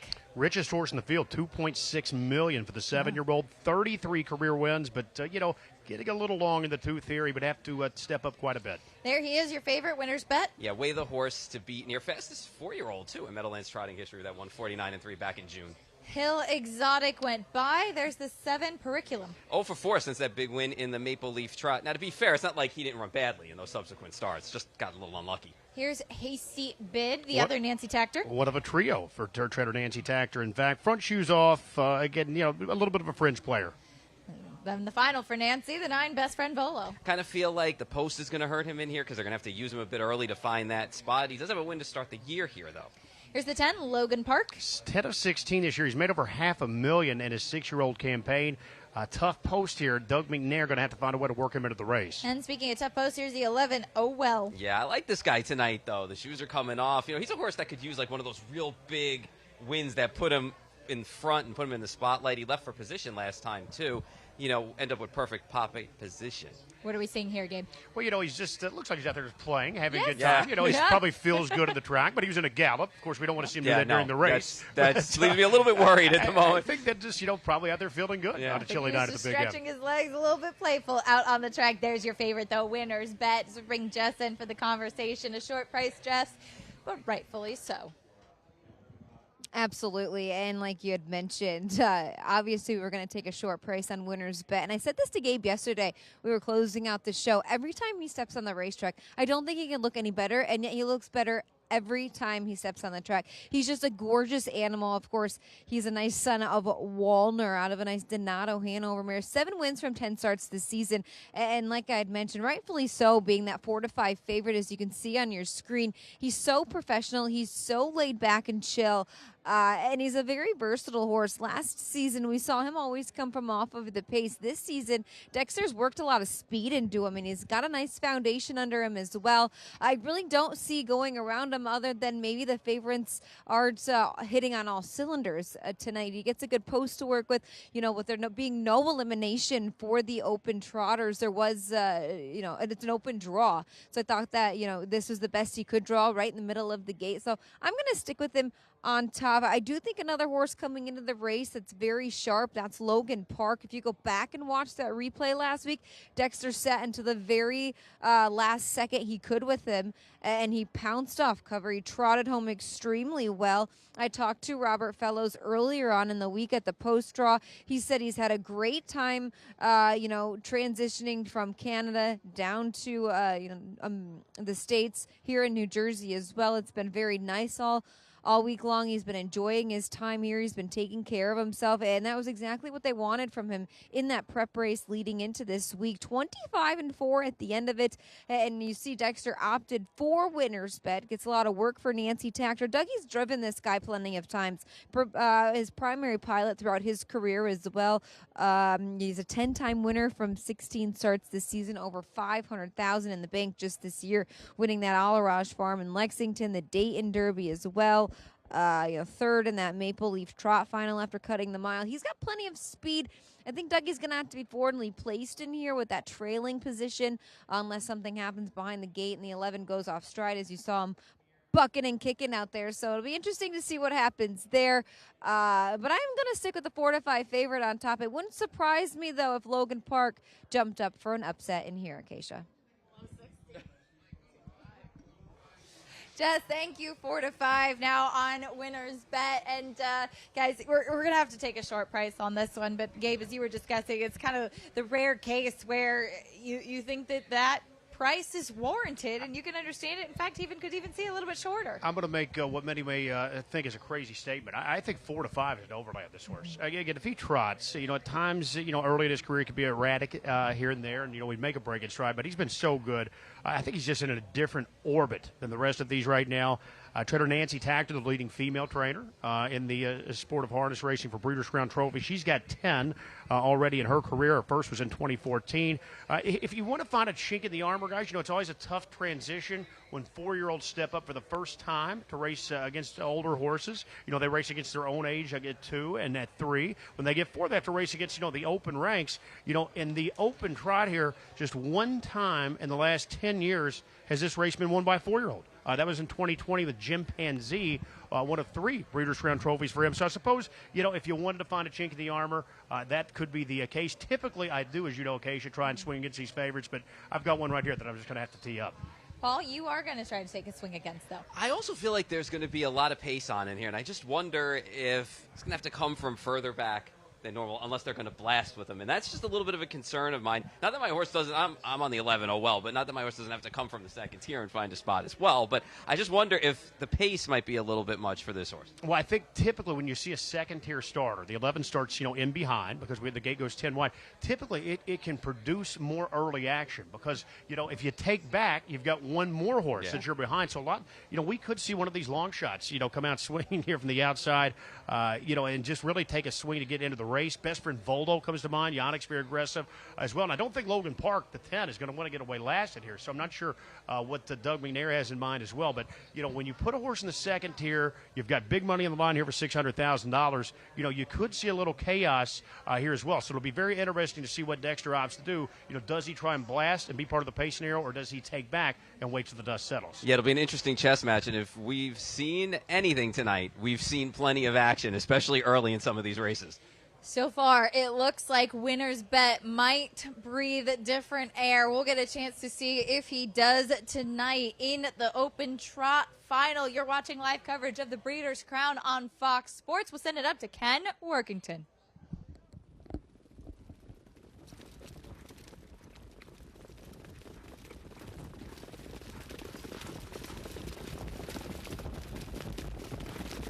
And the romp and trotting, it's Academic is out fast. There goes Best Friend Volo up on the far outside. Ari Ferrari J showing up on the inside along with Up Your Deo around the first turn, 4 wide. And that's Up Your Deo, Noki Svanstead pressing on. It's Academic on the outside. Ari Ferrari J is third as Best Friend Volo takes a seat in fourth. Winner's Bet gapped in fifth early. Then on the inside comes that is Oh Well, who left from the second tier. Stride for Stride. Logan Park on the outside, struggling early. Periculum stuck behind him. Then it's Asteroid who's saving ground. And Hill Exotic is Stride for Stride with Hasty Bid as they continue towards the half. The opening quarter was hot, 26-4 in the chasing. Ari Ferrari J at 17-1. Ari Ferrari J now giving it up to the odds-on choice here. Winner's Bet. And Dexter Dunn in 54-4. So Winner's Bet takes the lead from Ari Ferrari J. It's Academic on the inside third. As they continue on to the far turn, Oh Well making up ground on the outside uncovered. Logan Park tracks that cover second over. Shuffle for Up Your Deo on the inside. It's Periculum, who's third over on the outside. He's tracked by Hill Exotic to the outside with excess cover. They're at 3/4, and it's still Winner's Bet in front. Oh, well, game first over. Ari Ferrari J right there on the inside. Along with It's Academic, who needs to shake loose. 1:23 and 3. They're into the stretch of the Breeders' Crown. Winner's Bet responding to Dexter Dunn urging as separation opens up by 3 or 4 lengths. Ari Ferrari J. Oh, well, closing for second. Periculum on the outside. Periculum, a final lunge. Winner's Bet needs the line. Winner's Bet, and then Periculum. Then Hill Exotic and Up Your Deo in 1:51, equaling the stakes record.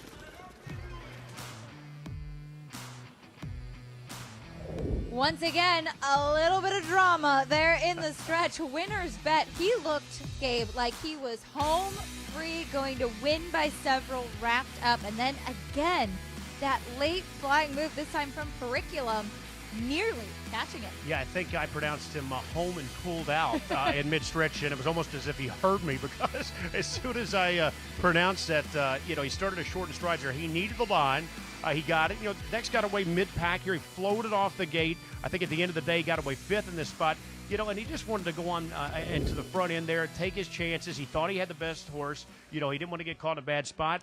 He did so. The fractions were, fairly stiff here, but, he needed every ounce. Paul, that line couldn't have gotten there soon enough. Yeah, every inch of it, to be honest. And Periculum actually ran a good race. He's a horse, too, that he runs the same race over and over and over again. He's always there at the end of a race. So it was a great effort by both horses. Another great race that we had tonight. But Winner's Bet, he looked the part prior to the race. He looked the part to 3/4, and he looked the part just about to the wire, and he got it done, I do believe.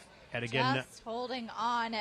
Do you kind of say he was starting to get a little short, or was it he got a little comfortable? I think he was getting a little short. Dex, sort of, went with the let's try and bottom out the field method there. He opened up. We saw him take a big look over his shoulder around the far turn. What he was doing, he wanted to see where everyone else was. But you see him really, urging on Winner's Bet there in a number of ways that he knows how. And Periculum, he pulled the shoes tonight. A good runner-up rally. And I'm going to give it a shout-out to Hill Exotic as well, guys. Young Austin Hatters. He's 25 years old. He's based out in the Southern Ohio circuit. His first Breeders' Crown drive as trainer Todd Luther gave him a shot here aboard Hill Exotic, and he's 50-1, and he rallied for third. I thought that was a really cool effort there, and happy for those connections out there in Ohio as well. You see 54-1, the price at the end of the day, but 1-2 at the end of the day, he got the money, but maybe a couple of anxious moments. That's what they say. Not necessarily winning like you'd expect a 1-2 shot too, but yeah, 5-7, 6-2, the class prevailing. Winner's Bet, he's very good. And hey, at the end of the day, Paul, a win's a win. 100%, and you'll take it any way you can get it. And another Breeders' Crown for Dex this weekend.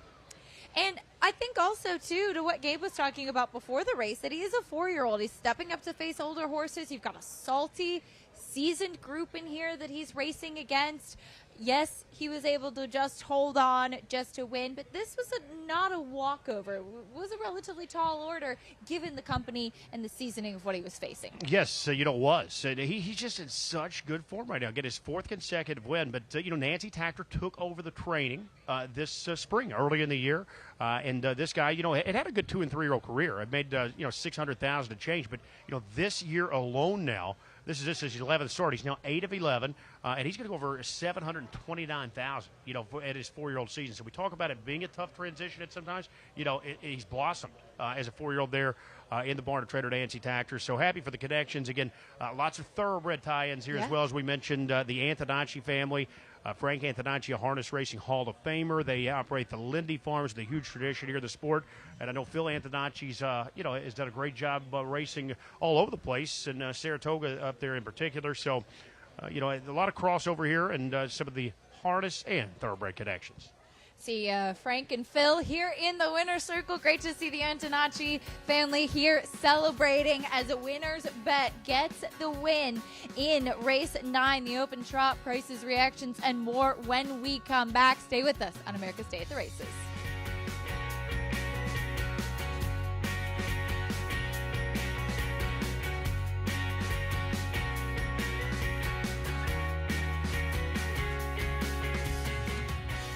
Champions are made on the racetrack, but many of them are born, raised, and developed at farms right here in New Jersey. New Jersey is home to nearly 100,000 acres devoted to the horse industry, and harness racing's breeding and training facilities play a vital role in protecting open space and supporting agriculture throughout the Garden State. With the state's ongoing recognition of the importance and value of the standardbred industry, New Jersey will remain a place where champions are made. To learn more, visit sboanj.com.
Welcome back to America's Day at the Races live coverage of the Breeders' Crown from the Meadowlands. It was another thriller in the open trot. The favorite Winner's Bet just holding off the late rally from Curriculum. Winner's Bet, though, a 4-year-old with a really big future and clearly a lot of talent, Paul. Yeah, and it's amazing when you look at this horse's season last year because you look at it and you go, oh, 3 for 10. You know, it wasn't really lighting the world on fire. Suddenly came back at 4 and just stepped the game up exponentially and polished the season off with a Breeders' Crown win. Yeah, and it's one key thing for him throughout his career. You know, he's always done his best work. He's a horse that's really needed Lasix early on in his career. He raced one time without Lasix this year. That was in mid-July, the Hamiltonian maturity.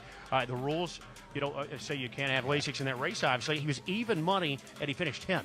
You know, so it's like, you know, that's been sort of the key to him for a long time. But, you know, I thought this was, you know, game effort. Again, Dexter didn't leave anything to chance, guys. He's on the front end there, and you're going to see him around the far turn. You know, he wants to know where his competition is. And look at Dexter right here. He's going to want to see who is behind him, where everyone else is positioned. He starts to take a slight look back there, and then he takes a large look back. He's wondering who's second over. He sees, oh, well, he says, who's behind him? He had to be happy there when he saw Logan Park a little bit gapped off, so he wanted to try and get that separation as quickly as he could to put Logan Park in as bad of a spot as he could put him in.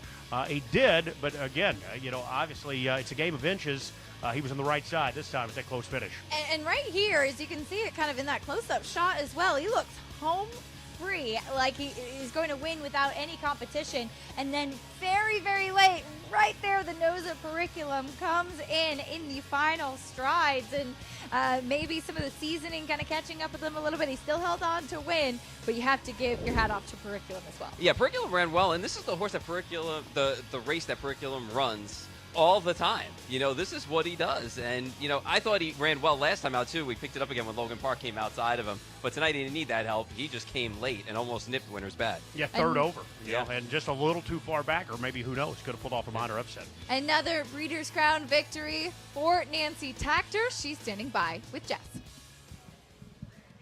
Thanks, Acacia. Winner's Bet gets the job done. Nancy, you overtook the training on this guy earlier on in the season. Just talk about his progression in his 4-year-old season.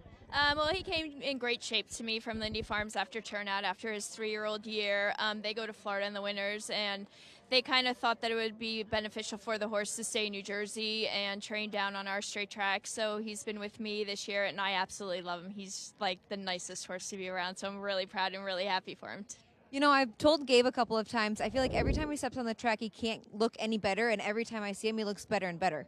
Yeah, he's, you know, his gait's flawless, and then he's got this beautiful long flowing mane, and he's just the prettiest horse, and he's getting stronger, and he's getting more confident in himself, and I think it's the confidence that you see.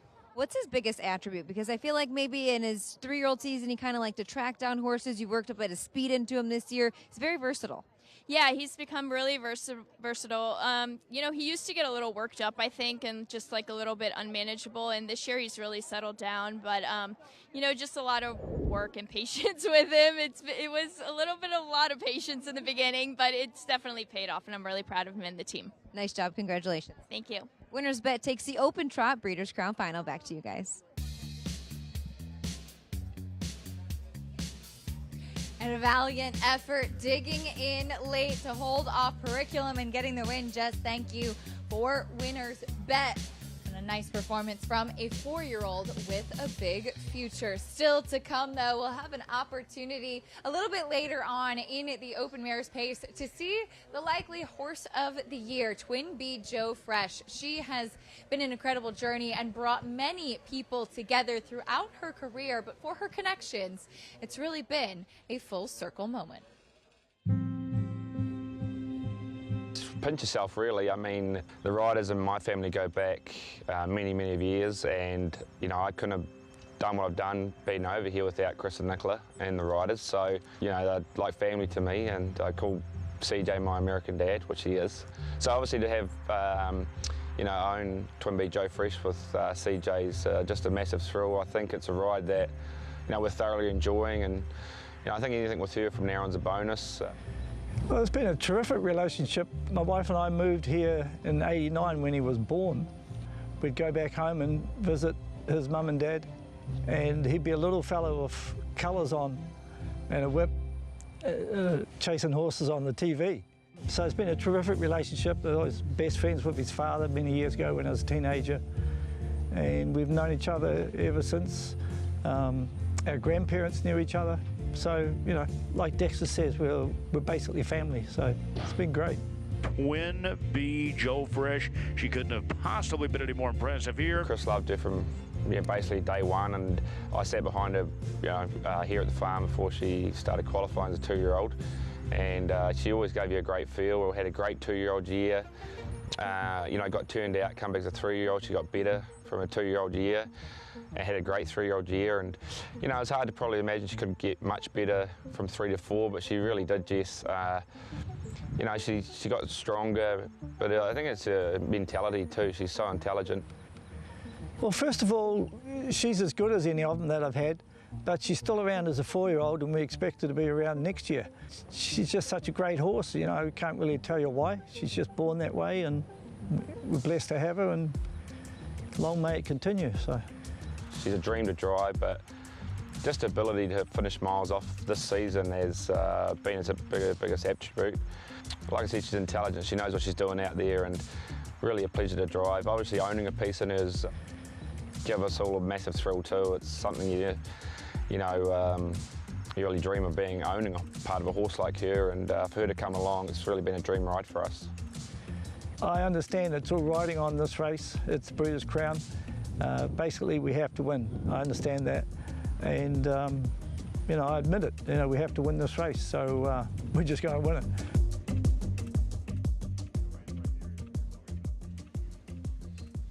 And Twin B Joe Fresh, as we take a look at the Hambletonian Breeders' Crown Standardbred poll, Gabe, she has been in that #1 position for quite some time. Yeah, she really has.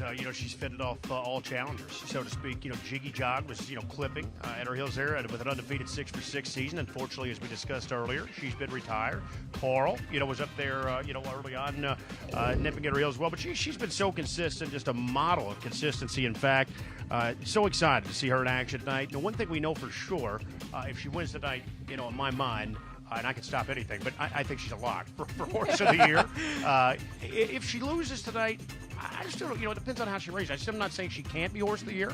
It just makes that task a little bit more difficult. But I think that if she gets the job done, the ball's at her court.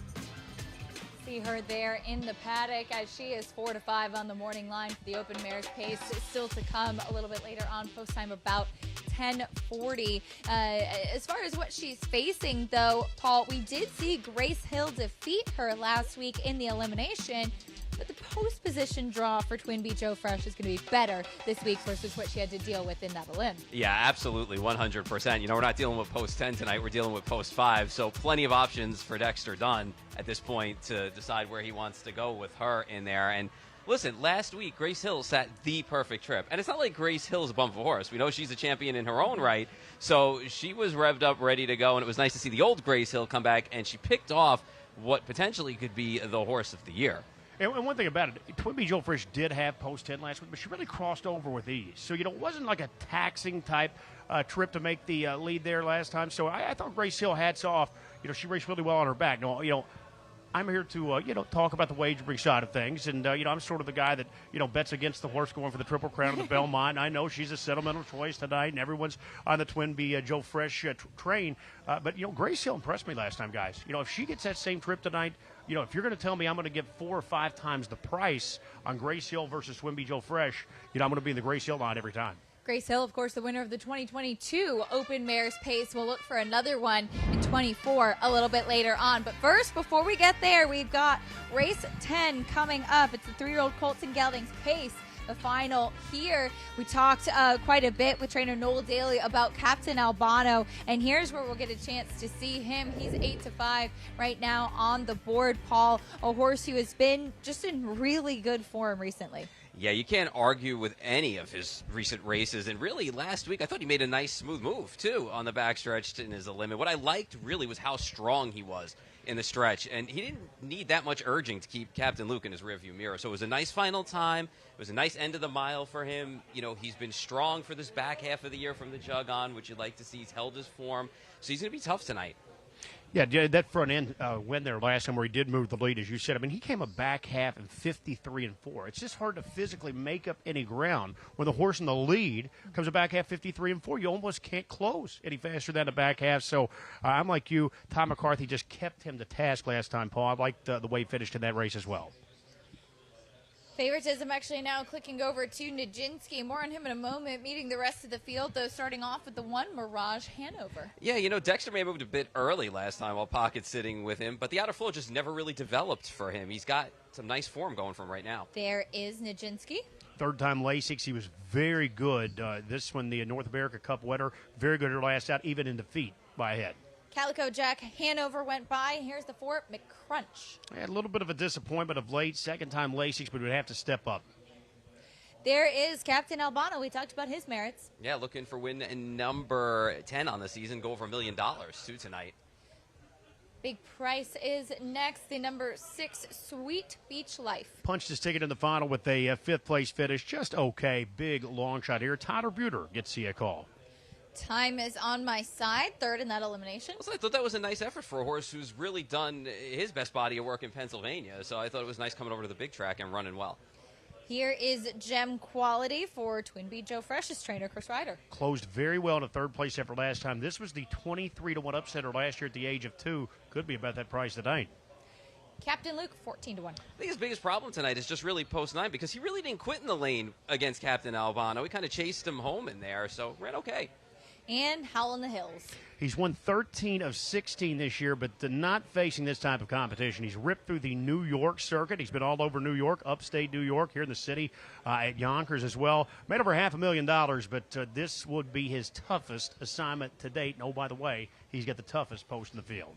Well, as far as the battle for 3-year-old champion is concerned, we'll take a look at the merits of some of the big players. Captain Albano, Nijinsky, Mirage, Hanover. This is a division that I think really relies, Gabe, on who performs well tonight. Yeah, it really does. We've got another horse that's not with us tonight, too. Legendary Hanover, the one the Meadowlands Pace. He'll get a little look in this department as well, but they don't say it all comes down to the Breeders' Crown, for nothing, guys. I think whoever wins this race tonight will have themselves positioned very nicely here. I think if Nijinsky picks up a win, he'll be over $1.2 million with a $300,000 winner share. You see where Captain Albano is there right now, so he's going to vault up. The question is, Mirage Hanover, a little bit of a lackluster early part of the year, but he's caught fire here late. Would a Breeders' Crown win do enough to anoint him 3-year-old Pacer of the year? I don't know. I think it's a little bit tough to give him that. And, just because of the body of work started so late for him. I mean, a horse like Nijinsky, you look at Nijinsky, we were totally wrong about this. I thought he was done. All of a sudden, he's turned it around his last 2 starts. One thing, too, Paul, that's really shocking. Now, Nijinsky went off at 7-2 in the elimination. Yeah. Mirage Hanover was 30 cents to the dollar. Mirage Hanover beat him. Yeah. And now you're coming back tonight, and the money is pouring in on Nijinsky. That's a little shocking to me. We'll see if Nijinsky can live up to that favoritism. But for more on the other contenders in here, let's check in with Jess, trackside. Thank you, Acacia. I'm going to stick with Captain Albano. He's the now horse as well. I know a lot of people are putting up a fight, I guess you can say, with Mirage Hanover. But Captain Albano, he's just impressed me. Ever since he's come back from, the Meadowlands Pace loss, heading into the Adios, he's been sensational. The Adios win, that Little Brown Jug limb and final win. They opted to not go to Lexington, come back to Jersey, back home for Noel Daly in his barn, and qualified him nicely. And then last week, I don't think he could look any better winning that elimination. He sprinted home in 25-4. He had Captain Luke coming to his outside. Time is on my side, who couldn't quite get there. He gets a perfect post to work with. And, obviously, I think the story here is last year, everybody's eyes were on Captain Albano heading into that Breeders' Crown final, and that's when he ended up losing that race to Gem Quality, who's also in this race as well. This guy's got plenty of speed too, and I think that's going to be a huge advantage to him here, because there's a couple other horses to his inside that might not be able to get off the wings quite as well. Talking about Mirage Hanover, sometimes having the rail here at the Meadowlands can be a tricky spot to leave from. It's almost like you have to be leaving twice as harder than the horses to your outside. You're getting 4-1 on him over Nijinsky. We caught up with Louis earlier on in the night. He's 8-5 right now, your favorite in the race, and I think he's back to his old self. And you got to remind people once in a while that these are athletes. They're not machines. They have off days every once in a while. And Louis alluded to that in his OSS final at Mohawk. He said, sometimes he gets a little sleepy on the front end and just kind of does what he has to do, rather than we've seen him come from well off of the pace. We've seen that in the North America Cup. We've seen it in the Meadowlands Pace final. He didn't quite get there in that Meadowlands Pace final, but he still put up a heck of a race. And, last week, he fought back on. Mirage Hanover was by him by probably a head or a half a head there. Then Nijinsky came back on, and then Mirage Hanover came back and got him again. He gets a good draw off of that loss. He's third start Lasix, and that's my favorite part about that. He's third start Lasix. I always look for horses first start Lasix, third start Lasix, and he's improved every start, I feel like, with that addition of Lasix.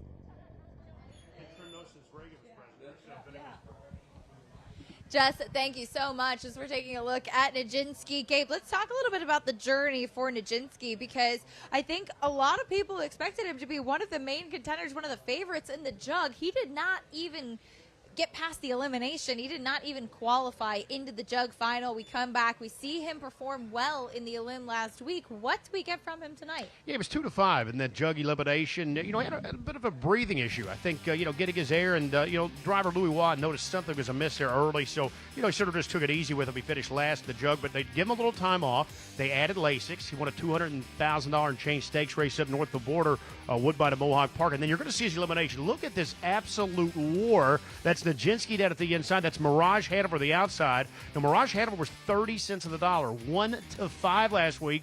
But you talk about being fully extended at 1-5. Nijinsky gave him all he could possibly handle. Those two went at it there throughout. But at the end of the day, it was Mirage Hanover narrowly got the best of a stubborn Nijinsky.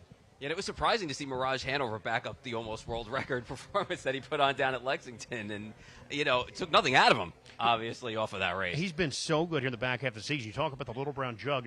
He was parked wide that entire race. The Little Brown Jug is raced on a half-mile track. There are 4 turns. Here at the Meadowlands, of course, this is a mile track. There are just 2 turns. So when you're on the outside at a half-mile track, the added distance, it's just that much tougher on a horse to be caught wide. But that made no difference. Mirage Hanover was still a good runner-up to Captain Albano.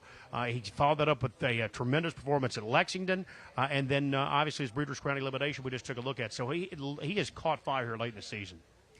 He's been good recently. I think the big question is, do you trust him if he's going to be able to take a step forward today? Well, one thing about it, you can't like Mirage Hanover without liking Nijinsky, and you can't like Nijinsky without liking Mirage Hanover. We just saw that epic duel through the stretch. No, in my opinion, Captain Albano, I think, is just a little bit better right now than those two. So I'm going to swing here with the 5. I'm going to tee up the short price.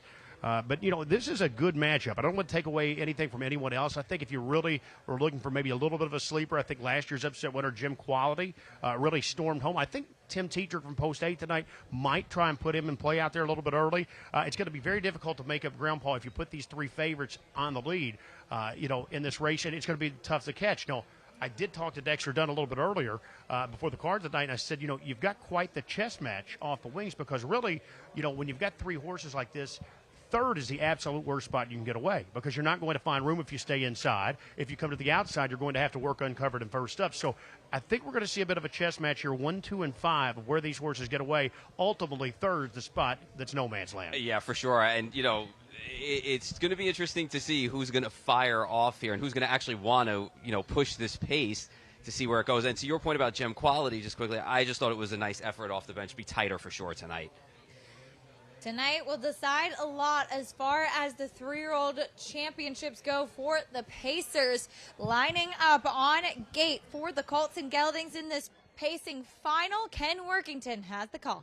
Starting gate rolling for race 10. Breeders' Crown final 3-year-old Colt and Gelding pace for $600,000. 8-5 on the 5 Captain Albano. 2-1 on 2 Nijinsky. 1 Mirage Hanover. 5-2 right now. Here they come.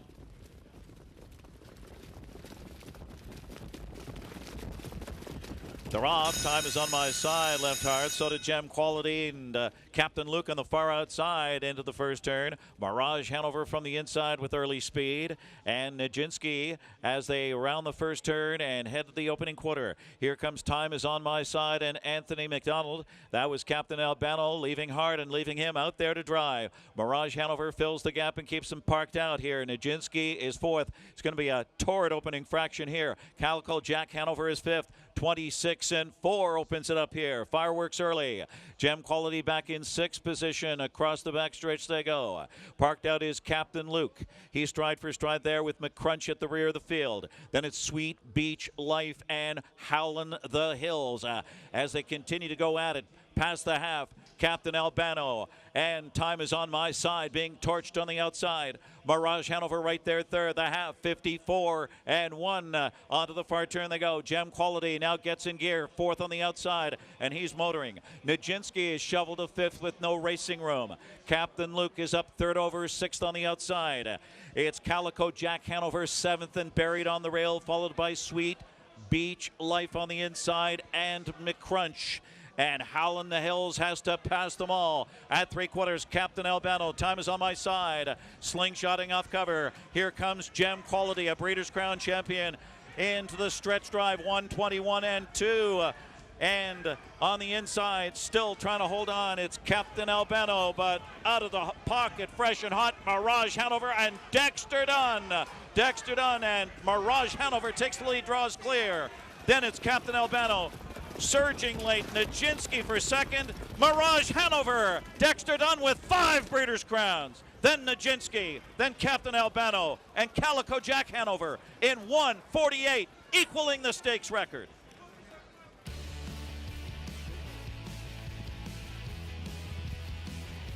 What a weekend for Dexter Dunn. Mirage Hanover with the victory. Did go down to 5-2, but showing that was really a live limb that you wanted to look at as Mirage Hanover and Nijinsky go 1-2 again.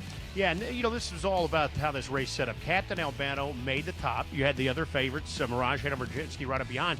But, Anthony McDonald took a shot. Time is on my side. The trip was not on his side. He was caught wide there throughout, pressuring Captain Albano and Mirage Hanover. Boy, he had a ringside seat to that battle, guys. That was the trip. He got to draft along, sit, and tow along there. Really how we saw in his elimination when he battled Nijinsky. So he got to take on a Captain Albano. The favorite was softened up a little bit, so to speak, when he was in that early battle with Time is on my side. And Dex took full advantage here, and well, it's Dex's world. We're just living in it. 148 equals the stakes record here in the 3-year-old Pacing Colts final. 2016 Racing Hill. That was also here at the Meadowlands. So an impressive performance from Mirage Hanover. And Nijinsky was game when he got out there as well. Yeah, and it might be late in the season, but these last 3 races now make you give a little pause, a little thought about Mirage Hanover in this division now, too. And you can see Dex had a handful. He was kind of rocking back and forth in the sulky, trying to be like, all right, what am I going to do? I got to hold it back, hold it back, hold it back. But when he popped, he ran, and he ran down a good horse. And one thing that I think as well, guys, and you've probably seen it on the thoroughbred side also, I think sometimes these year-end awards, there is a little bit of recency bias. And, Mirage Hanover is, gotten red hot at the right time. So, when the voters sit down to fill those ballots out next month, is that going to come into play here? This really throws the 3-year-old Pacing Colt division in an absolute quagmire, so to speak, because, again, you've got the top 3 finishers here. And, again, Legendary Hanover, who won the Meadowlands Pace, he was very good back in the summer. He's sort of been derailed a little bit of late. But it's a tough vote, one that I wouldn't want to be looking forward to making, quite honestly. It is tough, and you certainly do see it on the thoroughbred side. Next weekend for the thoroughbreds will be the Breeders' Cup, and pretty often the horses that win those Breeders' Cup races are the ones that do end up getting voted that divisional champion. And sometimes it's not necessarily the horse with the overall best body of work. So it is important to weigh all of that for what we've seen through the season. But it's a very good point, and especially for Mirage Hanover, as you mentioned, who's been very good as of late, and especially picking up this one. This was an important win for him to have today. No question about it. Even with the winner's share here, $300,000, that's half the purse. He's going to go to $716,000 on the year, so that's still a little bit behind the Nijinsky. 900 and change, a little bit behind Captain Albano, 800 and change. So it's going to be very interesting to see how these voters go, Paul. It's almost like a what have you done for me lately kind of thing, and we'll see what they do. I mean, his last 3 races, you look at it, the 146 and 3, okay, he was cranked. It was a great race, but he came back 148 and 4 and 148 today flat. So, he's run 3 solid efforts. And this race really, was changed when Todd McCarthy was potting, the favorite, Captain Albano. Time is on my side, was out there rolling. He had a decision to make. Do you let the 7 go, possibly retake the lead, or you just leave him out there, and sort of enter into an early duel? He opted to give him the cold shoulder, which obviously he thought put himself in the best spot. The problem is, when he did that, it's sort of the horse on the outside. It backed them maybe out of it a little bit, but he had the 2 other favorites right behind him on the inside. So when the 7 stopped, here come Mirage Hanover, Nijinsky late. 1, 2, 5, 3 in race number 10. Mirage Hanover picking up the Breeders' Crown victory here. Dexter Dunn in the bike, and he continues his stellar weekend. Prices, reactions, and more when we come back on America's Day at the Races.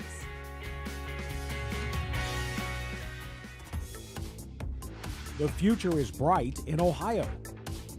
Ohio Sire Stakes, Buckeye Stallion Series, 66 county and independent fairs. Whether it's the Ohio Sire Stakes, the Buckeye Stallion Series, or the county fairs, Ohio has a place for your racehorse. This year, Ohio breds are racing for nearly $23 million in stakes purses. Be part of the winning. Breed, buy, race, win in Ohio. In Indiana, we grow it. And when it comes to harness racing, the Indiana program has grown to become one of North America's very best. Breed Development and the ISA have been there every step of the way by overseeing and promoting the Indiana sired racing, breeding, and stakes programs at every level. We're working to ensure a right future for all of us. My grandfather instilled in me that there's no such thing as luck. He said luck is where hard work meets opportunity.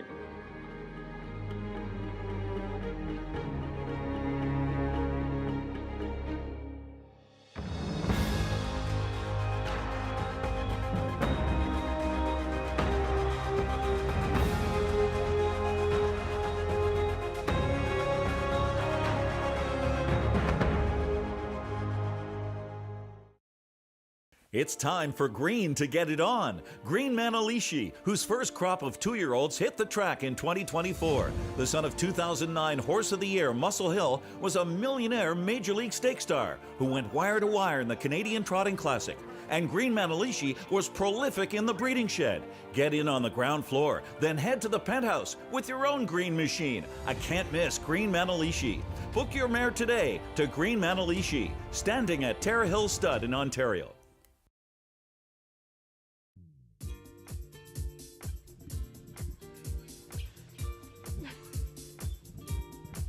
Welcome back to America's Day at the Races as we see Mirage Hanover in the winner's circle. He has been good as of late and now a Breeders' Crown winner, taking the 3-year-old Colton Gelding's pace over Nijinsky as they go 1-2 again, just like last week in the Olympics.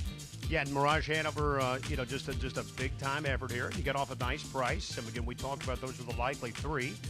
But he ultimately, I think got the better of the trip, guys. I said third's going to put you in no man's land. It's a tough spot to be. You really want to get away top 2. That's what I think the difference was here. Mirage Hanover. How about Hanover Shoe Farms, the all-time leading breeder in Breeders' Crown trophies, and they attack on another here. I know they've had, into this weekend, they had 31, I believe. At least a couple have been added to the shelf as well. So the Hanover Shoe Farms, another winner, Mirage Hanover. Yeah, I thought Nijinsky ran well in defeat as well. Just got locked in for a while and finally when able to get clear, did close and catch Captain Albano, who kind of got a little stung early on. I wonder if they're going to question that decision, if they should have did the give and go and just got in front and dictated things a little bit easier. I think hindsight's always 20/20. I think looking back at the result, Todd may have wished he had that one back, to turn the 7 loose. Yeah. I'll tell you who he puts in a terrible spot if he does that would have been Mirage Hanover and Nijinsky. Now they're sitting 3rd and 4th. Really would have changed the complexion. Well, Mirage Hanover, the win, though. Let's head down to Jess in the winner's circle.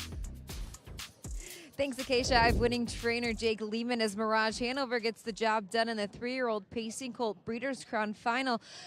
Just walk me through what was going through your head during that race. Of course, Captain Albano had the lead, and he was being run at the whole mile.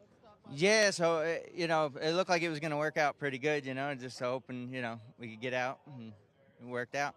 What does this win mean to you? You had your daughter in the winner's circle. You've really managed this horse well all season long. Oh, it means everything, It's, it's nice to be with her every day, working the barn and everything, so it's great. Just talk about your colt and the season he's had all season.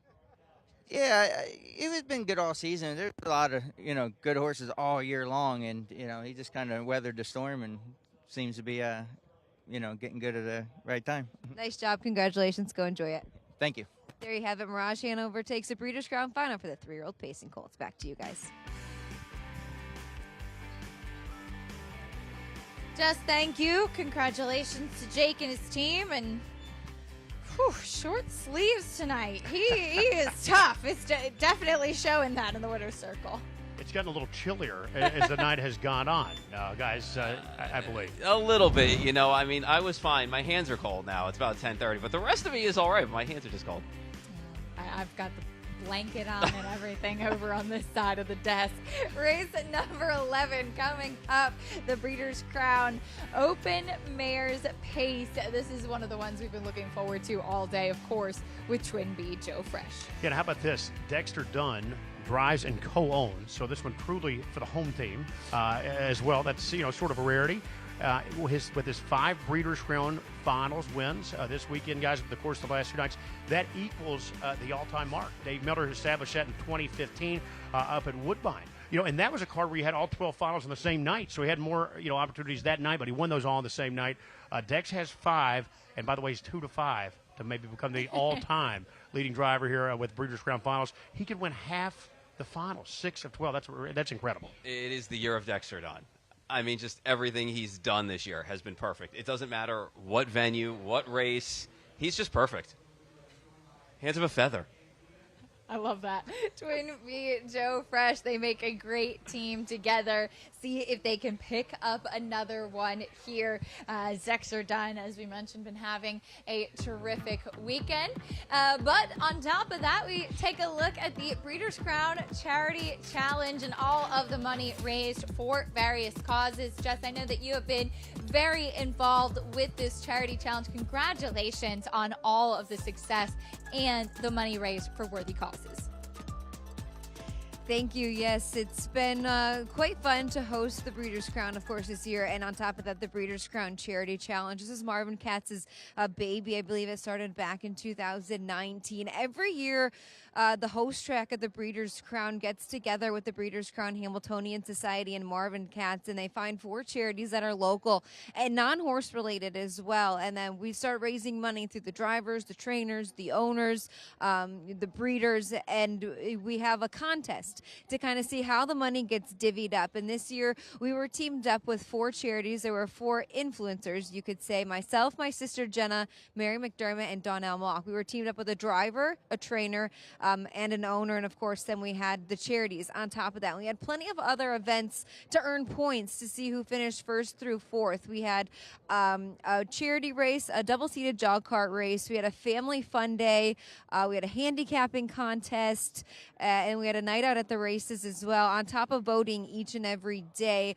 Our charity challenge reach on social media between the 4 influencers, drivers, and trainers, and the charities and the Meadowlands itself reached over 1 million hits. And I think that's just incredible to show the communities from each host track what the sport of harness racing can do for their communities and give back to the communities that need it locally. So we're so happy that we were able to give a record-breaking $435,000 out to 4 separate charities: SBH of Healthcare of the Bronx, Encourage Kids, YMCA, and the Friends of Union County. And we're really happy we were able to help all 4 of those as well. And then Jeff Gorell and Paula generously, personally donated and matched the Encourage Kids money raised as well. So it was a really great way to give back to our communities. And Marvin Katz and Diamond Creek, Adam Bowden, have done a phenomenal job this year collecting money and getting them to donate. And it's just so nice as well, you know, when they call these drivers and trainers, they never say no, they never give back or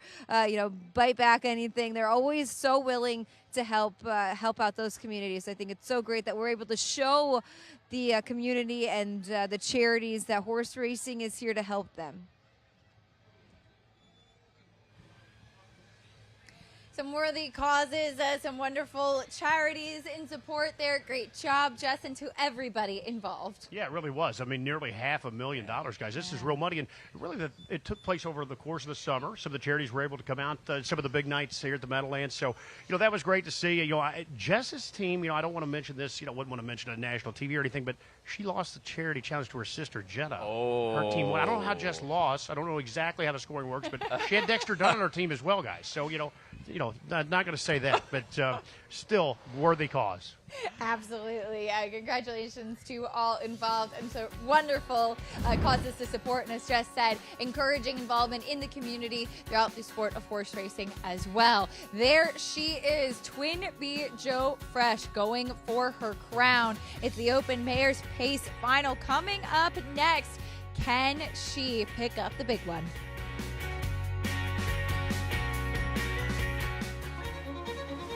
You have to be here to feel the rumble from 40,000 race fans.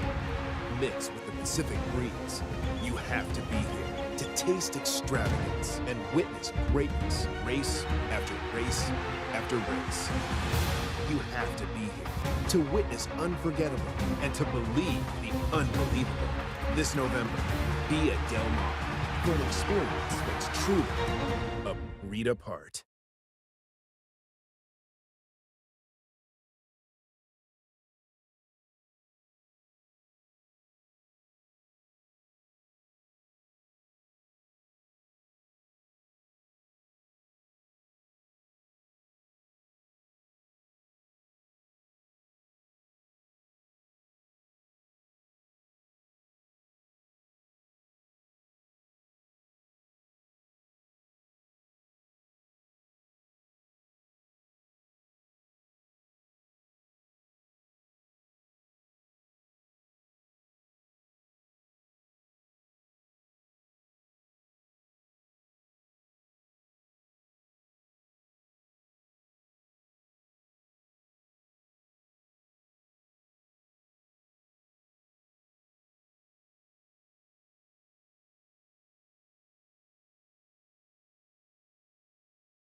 You're watching America's Day at the Races, brought to you by the Standardbred Breeders Association of Pennsylvania. Coming up, one that we have all been waiting for, the Open Mares Pace, a.k.a. Jiggy Jog's race. Not Jiggy Jog. Jiggy Jog retired. What am I talking about? Twin B Joe Fresh's race. We're talking about Jiggy Jog's retirement early. I got so excited. Always be naughty. She'll kick off the post parade. Yeah, she had a few win starts back. That was a drop and pop at 1-9. Big price on the 2, Strong Poison. Not Virgil Morgan Jr., the trader's biggest chance. This one's made over $1 million, but his biggest chance would be... Oh, take a look at Grace Hill. Yeah. Grace Hill. She upset Twin B Joe Fresh last week. Yeah, she did. Perfect trip, paid off. Silver Label, 10-1. So it showed she can run and compete with the likes of Twin B Joe Fresh. Just a little step behind, but it's 12-1 is not a bad price. There she is, short price, Twin B Joe Fresh. Defeated last time out. Again, I know she's a sentimental choice. 2-5 is awfully short. Kobe's at GG, a long shot. Yeah, tried to launch from the back and got into some dull cover last week. Beach Cowgirl for Ron Burke. Would take a monumental upset to have her anywhere close, in my opinion. I always have to say this name slowly. The Barn Dogs Watchin'. You got it. Yeah. Second over cover. Flows a little dull, so was she in the lane, actually. Sylvia Hanover, a former Breeders' Crown winner. Defeated Twin B Joe Fresh at 2 and 3. She's won 2 Breeders' Crowns. She adds Lasix tonight. They go from steel shoes to aluminum to lighten her up a little bit, add blinkers. So lots of changes, but the toughest task is going to be post 9. Valardo Harris to round out the field. Yeah, tough ask. 0 for 10 this year, just that 1 second place effort. So 1-2 on Twin B Joe Fresh, the number 5 here. Dexter Dunn looking for another one. Just that she has been so dominant this year. We talked about that poll and how long she has held that number 1 spot. Can she come back to the winner's circle tonight? Absolutely. There's one word I use to describe her all season long, Acacia, and that's the word tank. I mean, if you just look at her out on the racetrack right now, she's big and bulky up front. She's got a good hind end on her. She's smart. She's alert. Her ears are, forward. And Ernie and I learned this week that she loves Twizzlers, and it's got to be the black Twizzlers as well. And she hates tractors. She's not a fan of tractors. She will wheel and turn the other way when she sees a tractor coming. But nonetheless, I know a lot of people were a little down on her losing last week. It's a horse race. And I mentioned this earlier. They're not machines. They are going to lose every once in a while. Front end really wasn't holding up. And, she was able to bounce back with a good post this week. I think that's huge for her. I know Chris Ryder wasn't also thrilled before her draw because he had drawn 8, 9, 10 in the rest of the finals.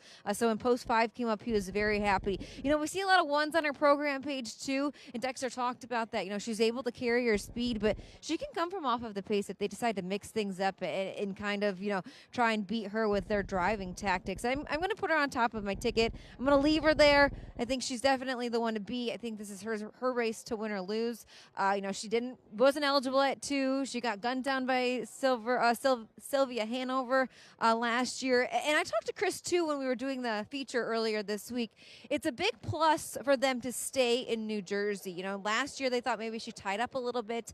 This year, they're happy to stay in New Jersey. They've had great weather all week. She's been very sharp. Chris's horses have been racing very well. So I'm cheering for Twin B Joe Fresh, and I do think she's the one to get the job done in here. And I liked Always Be Naughty a bit underneath. She's 20-1 on the board right now. Fun fact, I actually used to take care of her mother. Ooh, she's a Badlands. But she's been competing at this top level all season long. She actually beat Sylvia Hanover in elimination of the Roses Are Red back earlier in June. And I thought her elimination was well. She gets the rail to work with. She's just a horse who always puts forth a good effort. And I'm going to use last year's back-to-back reigning champ Sylvia Hanover. They're changing a whole lot of different things on her. They're changing her bridle. They're changing her shoes. They're adding Lasix. She's got post 9. She did warm up very good out there. 11-1 to round out those exotics. But I think it's all Twin B Joe Fresh in here. A lot of eyes on her. Just thank you at 2-5. Gabe, I know you enjoy a long shot. Are you going with the favorite, or are you going to go against tonight? No, I'm going to go against her. So, yeah, I'll be the villain here at the end of the show when everyone is rooting for Twin B Joe Fresh. But, yeah, I just think Grace Hill is a very classy mare guy. She won the Breeders' Crown open pace in 2022. She was a 6-5 favorite last year. She faltered in that event, but she's been a mare that's been on the top level here. 6-year-old now, throughout her career, 35 of 77, including her last 3 in a row. I think this is the Grace Hill of old that we saw last week. I don't think Twin Bee Joe Fresh raced badly. I think the Grace Hill just stepped up and raced superb. So, I'm going to believe what my eyes told me. I said I wanted 5 times the price. Well, I'm getting nearly 6 times the price right now on Grace Hill. So I don't think that there is that much of a discrepancy in these 2 mares that odds board indicates. So for me, that pushes me to the better price. Grace Hill, I'll try to keep the good times rolling. And we've seen with Grace Hill, she's fast enough to put up the times that Twin Bee Joe Fresh puts up, and she's handy enough that she could possibly end up in the same scenario as last week. Yeah, for sure. I think that if she could dial that perfect trip up on her back, we'll see if any long shots. You see trader Chris Ryder taking a look on there. He's nervous. He's the co-owner as well. This is a big one. Chris, he's once that Horse of the Year trophy, obviously big money here on the line as well, $400,000 the final. So, Chris is a classy guy. He was instrumental in getting Dexter done stateside back in 2019. Chris really helped him out with some of his first drives. So for these two to team up, not only as trainer and driver, but as co-owners of Twin Bee Joe Fresh for a Horse of the Year campaign, she's already north of $2 million in her career. So she has nothing left to prove, but they'd love to get that Horse of the Year trophy. Dexter Dunn, already 5 Breeders' Crown victories this weekend. Paul, is it all Twin Bee Joe Fresh for you, or are you going against her as well? Nope, I'm on the Twin Bee Joe Fresh train. I just think the post position will help. I think there's options tonight for her, and I think Dexter Dunn is going to seal the deal and get number 6. Moving towards the gate for the open pace final, Twin Bee Joe Fresh. She has been in that number 1 spot, looking for her crown tonight and potentially on to a Horse of the Year championship. You're watching live coverage of the Breeders' Crown. Here's Ken Workington with the call. Here they come.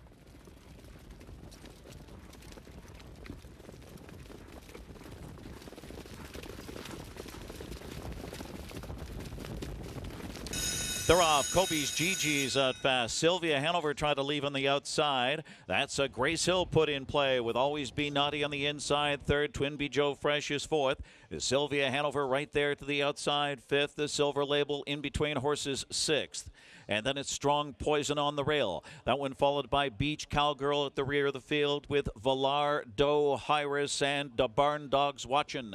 2 wide past the opening quarter. It's Kobe's Gigi in front. Momentarily, Grace Hill edging out of the pocket spot. 27-2 opens it up here. Twin Bee Joe Fresh stalks them from 3rd. On the inside, Always Be Naughty is 4th. Parked on the outside is Silver Label, just sitting on the outside, 5th. Strong Poison saving ground, 6th. Sylvia Hanover caught behind the stalling cover. Then it's Beach Cowgirl on the rail with Valar Dohiris on the outside. The Barn Dogs watching, still trails at the half. And Twin Bee Joe Fresh and Dexter Dunn, they make their move to the front off a half of 54-3. Twin Bee Joe Fresh right there and climbing over the helmet. Momentarily to the outside was Grace Hill. Here comes Silver Label, fresh and hot now 3rd, now 2nd and challenging. Twin Bee Joe Fresh has company. Twin Bee Joe Fresh, Silver Label on the outside of Poured On. Grace Hill is right there 3rd as they pass 3/4. And Always Be Naughty is lurking 2nd over. Kobe's Gigi was shuffled to 5th on the inside. Sylvia Hanover is 3rd over and fans out. 3/4, 1:21-4. Twin Bee Joe Fresh accelerates. Twin Bee Joe Fresh, a powerhouse, left them in the dust here. On the far outside, Sylvia Hanover. Twin Bee Joe Fresh locks it down in the Breeders' Crown, and a record 6 crowns for Dexter Dunn. Twin Bee Joe Fresh dominates over Kobe's Gigi. Then it was Silver on the outside. Sylvia Hanover 3rd. 1:49 flat. Twin Bee Joe Fresh. Wow!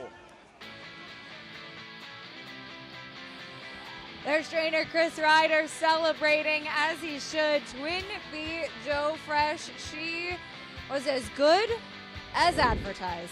She was as advertised here at 1-9. And Grace Hill, my goodness, I could have not drawn up this trip any better, guys. When we saw the long shot Kobe's Gigi leave out, Grace Hill went back the lead. That sent Twin Bee Joe Fresh into action as well. So I got the trip right on her back again. but I could not keep up here with in this final tonight. You see, Dex is spiking the football here. Be careful. Kobe's Gigi ball flying there at 90-1. He made it close late, but she was all wrapped up on the front end. Yeah, I think he knew he had it won. I mean, I know Dave Miller was coming late a little bit, but I think it was all wrapped up. I think the race was over by the time they got to the final, last, I would say 100 yards.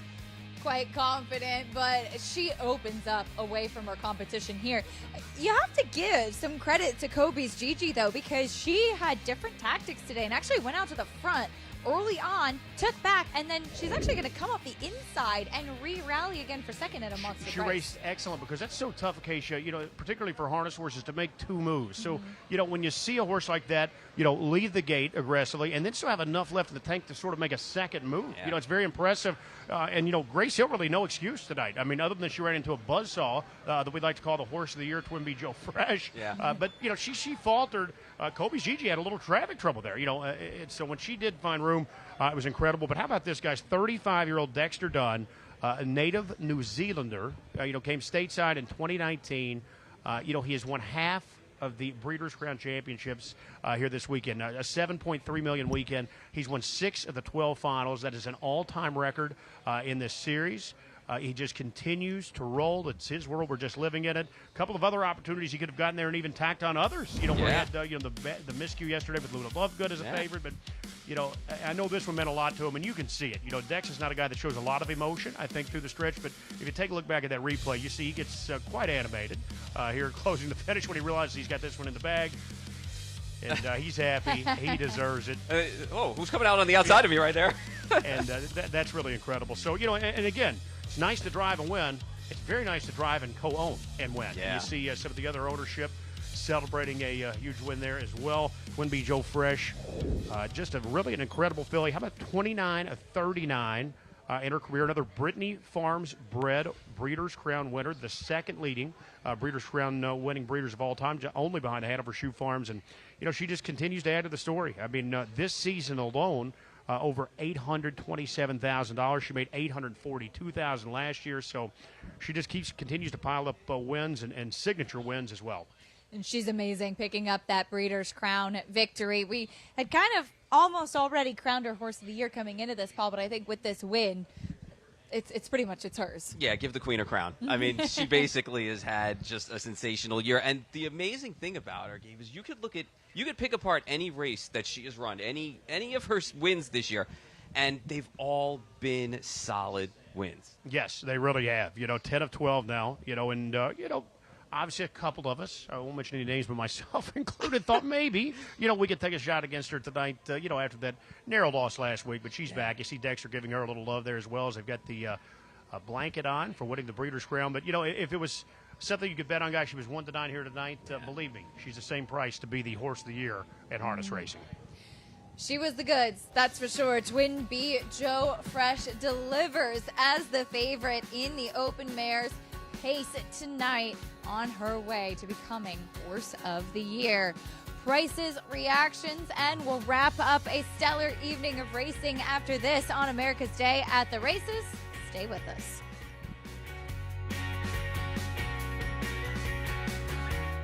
We've had a wonderful breeding program here for years. Pennsylvania has an excellent program. The proof of that is Harrisburg in November. That's a major event for Pennsylvania. We bring in some 6,000 individuals from all over the world. They want to buy Pennsylvania breds. This is where the top stallions are. A lot of the top mares are here, and between the 3 major tracks here in Pennsylvania, it's perfect. Pennsylvania has always been at the forefront, and we want to keep it there.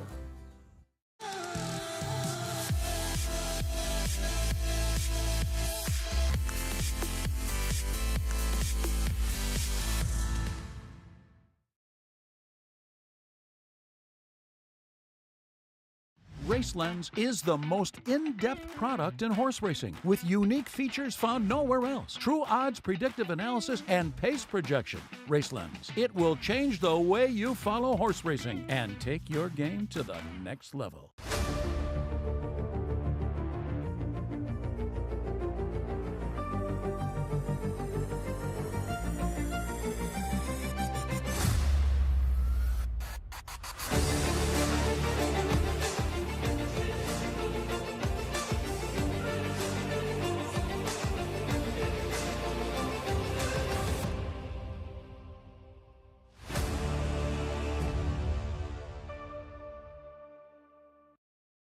Racetrack Television Network brings you every race, from every track, on every screen, every day. With monthly packages starting as low as $5, RTN gives you great value and access to more live HD streaming and race replays than anyone. Visit RTN.tv today to sign up and watch on almost any device, including Roku and Amazon Fire. RTN has packages that start at $5 per month.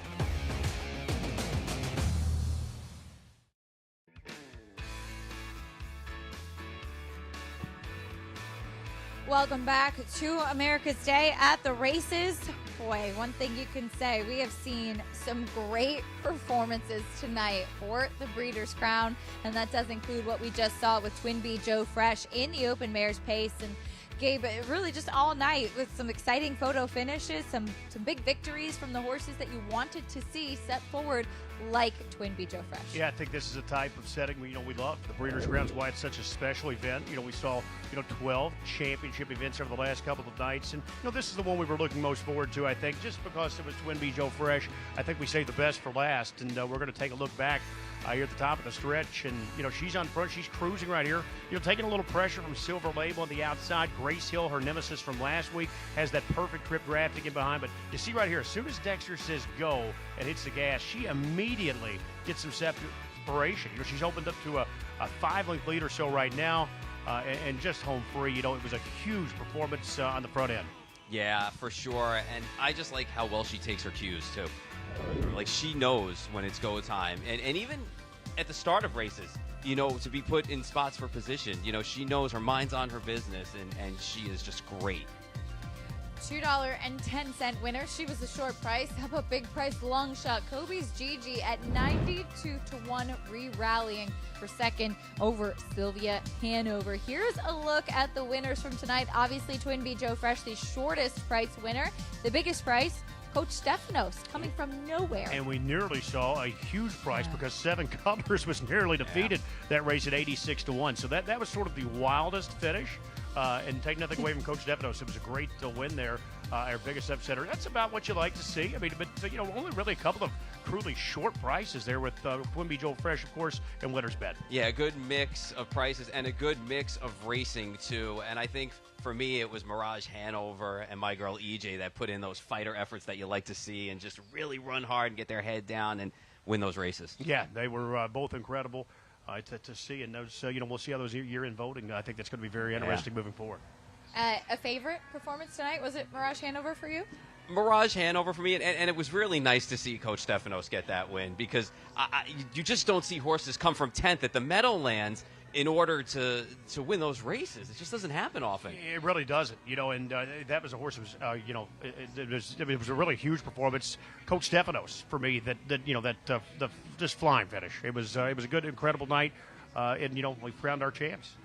We certainly did. Big performances this evening. Of course, going on to Horse of the Year will be Twin B Joe Fresh. She delivered when it counted tonight in the Breeders' Crown. We talked a lot this evening about what these races mean, how special they are. You see the emotion, you see the celebrations in the winner's circle. We talked about the impact that they have on those year-end championships, but for the horse as well. For a horse like her that's had such a strong season, it's poetic to see her pick up a big race like that Breeders' Crown. Yeah, it's really icing on the cake, I think. And there you see her connections, trainer Chris Ryder as well, and driver Dexter Dunnigan share co-ownership. It's just really a great story, and really from day one, even as a 2-year-old, she's just been a fantastic filly, and now a 4-year-old mare and a Breeders' Crown champion. And with that story, Jess standing by with Winning Connections.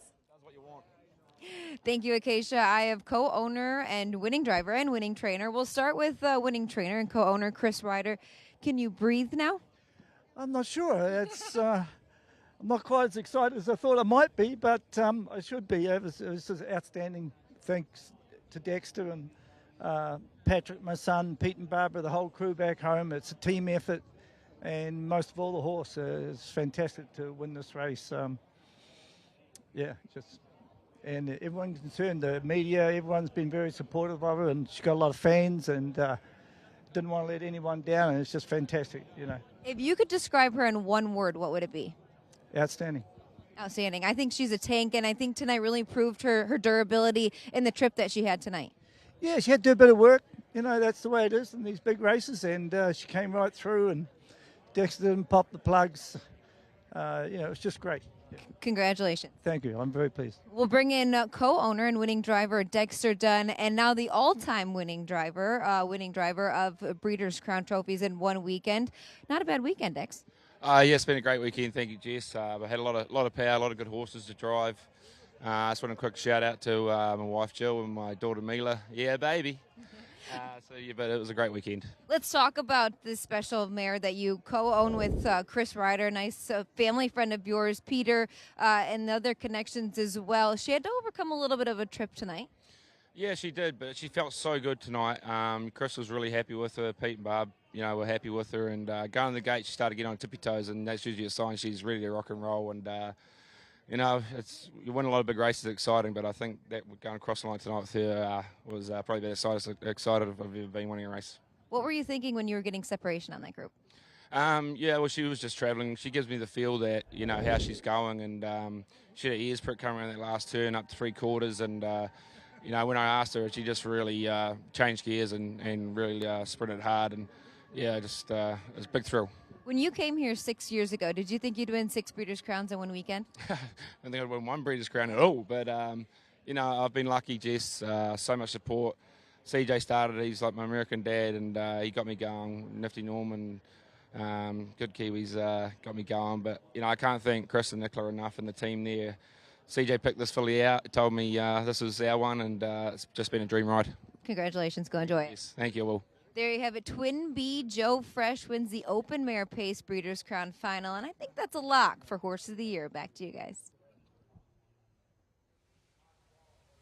Would say so. Jess, thank you so much. And we want to say a big thank you to our incredible team. Gabe, you and Jess providing such great insight for us through all these harness shows throughout this year. We really appreciate all of the knowledge that you two provide and being able to lean on you. It's been a real thrill and pleasure having you up on the desk with us for this weekend. Yeah, well, it's been a pleasure to have you guys on site with us. So great coverage. I'm a huge fan, obviously, of the Thoroughbred shows on a daily basis as well. I think you guys do outstanding work, and it's fun to watch and hang in. I enjoy being a part of it in the harness side. I'm glad you guys bring me along for the ride, so to speak. So it's been a great thrill.